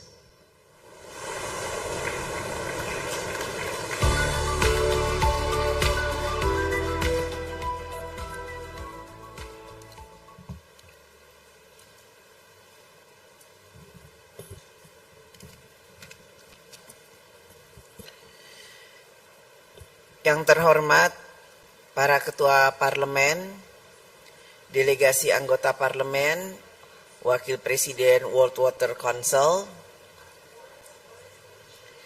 Setelah 2 hari diskusi, kini kita sampai pada akhir pertemuan parlemen pada World Water Forum ke-10. Pada sesi pembukaan kemarin, wakil generasi muda telah mempertanyakan bahwa mereka tidak membutuhkan lebih banyak janji, tapi mereka membutuhkan tindakan konkret dalam pengadaan air bersih. Ini merupakan tantangan kepada parlemen untuk menjawab kebutuhan generasi muda, menjawab kepentingan rakyat kita. Apakah kita dapat menerjemahkan komitmen menjadi langkah konkret? Selanjutnya, pada pertemuan ini, kita telah berhasil menyusun suatu komunike sebagai wujud upaya bersama parlemen untuk mengatasi krisis air. Kita telah meneguhkan komitmen untuk memperbaiki alokasi sumber daya dan anggaran yang proporsional untuk air bersih.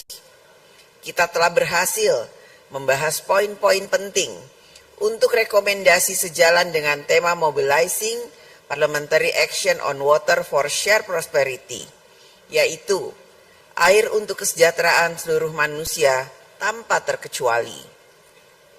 Bersama-sama, kita sepakat untuk menjadikan isu air sebagai agenda prioritas parlemen di negara kita masing-masing dan juga pada tingkat global. Air merupakan sumber daya yang tak terbatas, namun sebagian dari umat manusia menganggap bahwa air adalah sumber daya yang tidak terbatas. Setiap tetes air sangat berharga, sehingga kita harus memperlakukan air dengan lebih berhati-hati. Parlemen harus menjadi institusi terdepan dalam mengubah paradigma ini, sehingga masyarakat di negara kita masing-masing lebih dapat menghargai air. Kita harus mengerahkan seluruh sumber daya yang kita miliki untuk memastikan kehidupan yang lebih sehat dan lestari. Kita tidak bisa bekerja secara business as usual. Karenanya, kita memerlukan terobosan untuk mencapai ketahanan air. Kerjasama internasional dan diplomasi parlemen juga harus berperan menyelesaikan menyelesaikan masalah kelangkaan air. Untuk memastikan akses air yang berkeadilan, kita telah membahas perlunya mempromosikan pendekatan hak asasi manusia dalam tata kelola air, menggunakan kerangka SDGs untuk memformulasikan kebijakan air yang berkelanjutan, dan menjadikan air sebagai agenda prioritas Parlemen Dunia melalui Interparliamentary Union atau IPU. Kita juga membahas upaya parlemen untuk memastikan partisipasi yang inklusif untuk melibatkan pihak dalam tata kelola air dan kebijakan air. Parlemen perlu untuk mendukung pengembangan inovasi dan transfer teknologi air yang berjalan beriringan dengan kearifan lokal. Kemarin, pemuka teknologi global pada sesi pembukaan WWF yang ke-10 telah menyampaikan teknologi adalah solusi. Teknologi adalah cara mengubah kelangkaan menjadi keberlimpahan, termaksud untuk isu air. Teknologi untuk membantu pengadaan air bersih sebetulnya sudah tersedia. Namun, tidak berada di negeri berkembang dan miskin yang pada kenyataannya membutuhkan teknologi ini. Kita perlu memfasilitasi penyebaran teknologi ini. Pertemuan kita ini juga telah mendiskusikan upaya mengatasi krisis air sebagai bagian dari upaya mengatasi perubahan iklim, sebagai bagian dari adaptasi perubahan iklim. Kita juga mendorong pembiayaan multi pihak yang inovatif untuk mendukung upaya konservasi sumber daya air. Kita juga melihat perlunya membentuk komunitas parlemen global untuk isu air yang mewadahi pertukaran gagasan dan kolaborasi antar anggota parlemen. Isu air perlu menjadi bagian dari pembahasan yang lebih mengemuka dari diplomasi parlemen, seperti pada IPU dan organisasi parlemen regional. Suara parlemen adalah suara rakyat yang harus dapat menggaungkan isu air di tingkat global. Parlemen harus berada di garda terdepan dalam menumbuhkan kesadaran akan pentingnya isu air. Tanpa air tidak ada kehidupan, tanpa air tidak ada kesejahteraan, tanpa air tidak ada kemajuan suatu negara. Potensi air juga sangat besar sebagai sumber energi, sumber untuk produksi pertanian, dan sumber transformasi menuju kemajuan ekonomi. Memperbaiki akses terhadap air bersih merupakan cara terbaik untuk mengurangi ketimpangan, mengatasi masalah stunting, dan juga kesehatan. Hadirin yang terhormat, sebelum mengakhiri pertemuan ini, izinkan saya menyampaikan penghargaan kepada seluruh delegasi parlemen, organisasi internasional, dan semua pihak yang terlibat pada pertemuan parlemen pada World Water Forum ke-10 ini. Dan juga apresiasi setinggi-tingginya saya sampaikan kepada IPU atas dukungannya untuk mensukseskan pertemuan ini. Saya ingin kita semua membawa hasil pertemuan ini ke ruang sidang parlemen di negara kita masing-masing. Kita harus dapat merefleksikan diskusi pada pertemuan ini untuk menjadi pembahasan lebih mendalam di negara kita masing-masing. Mari kita menerjemahkan komitmen menjadi tindakan konkret di negara kita masing-masing. Hanya dengan ini kita akan menjawab tantangan generasi muda bahwa parlemen dapat bertindak responsif dalam mengatasi kelangkaan air. Kini saatnya kita bekerja di parlemen negara kita masing-masing guna memastikan ketersediaan air bagi rakyat yang kita layani. Dan akhirnya saya nyatakan pertemuan ini secara resmi saya tutup.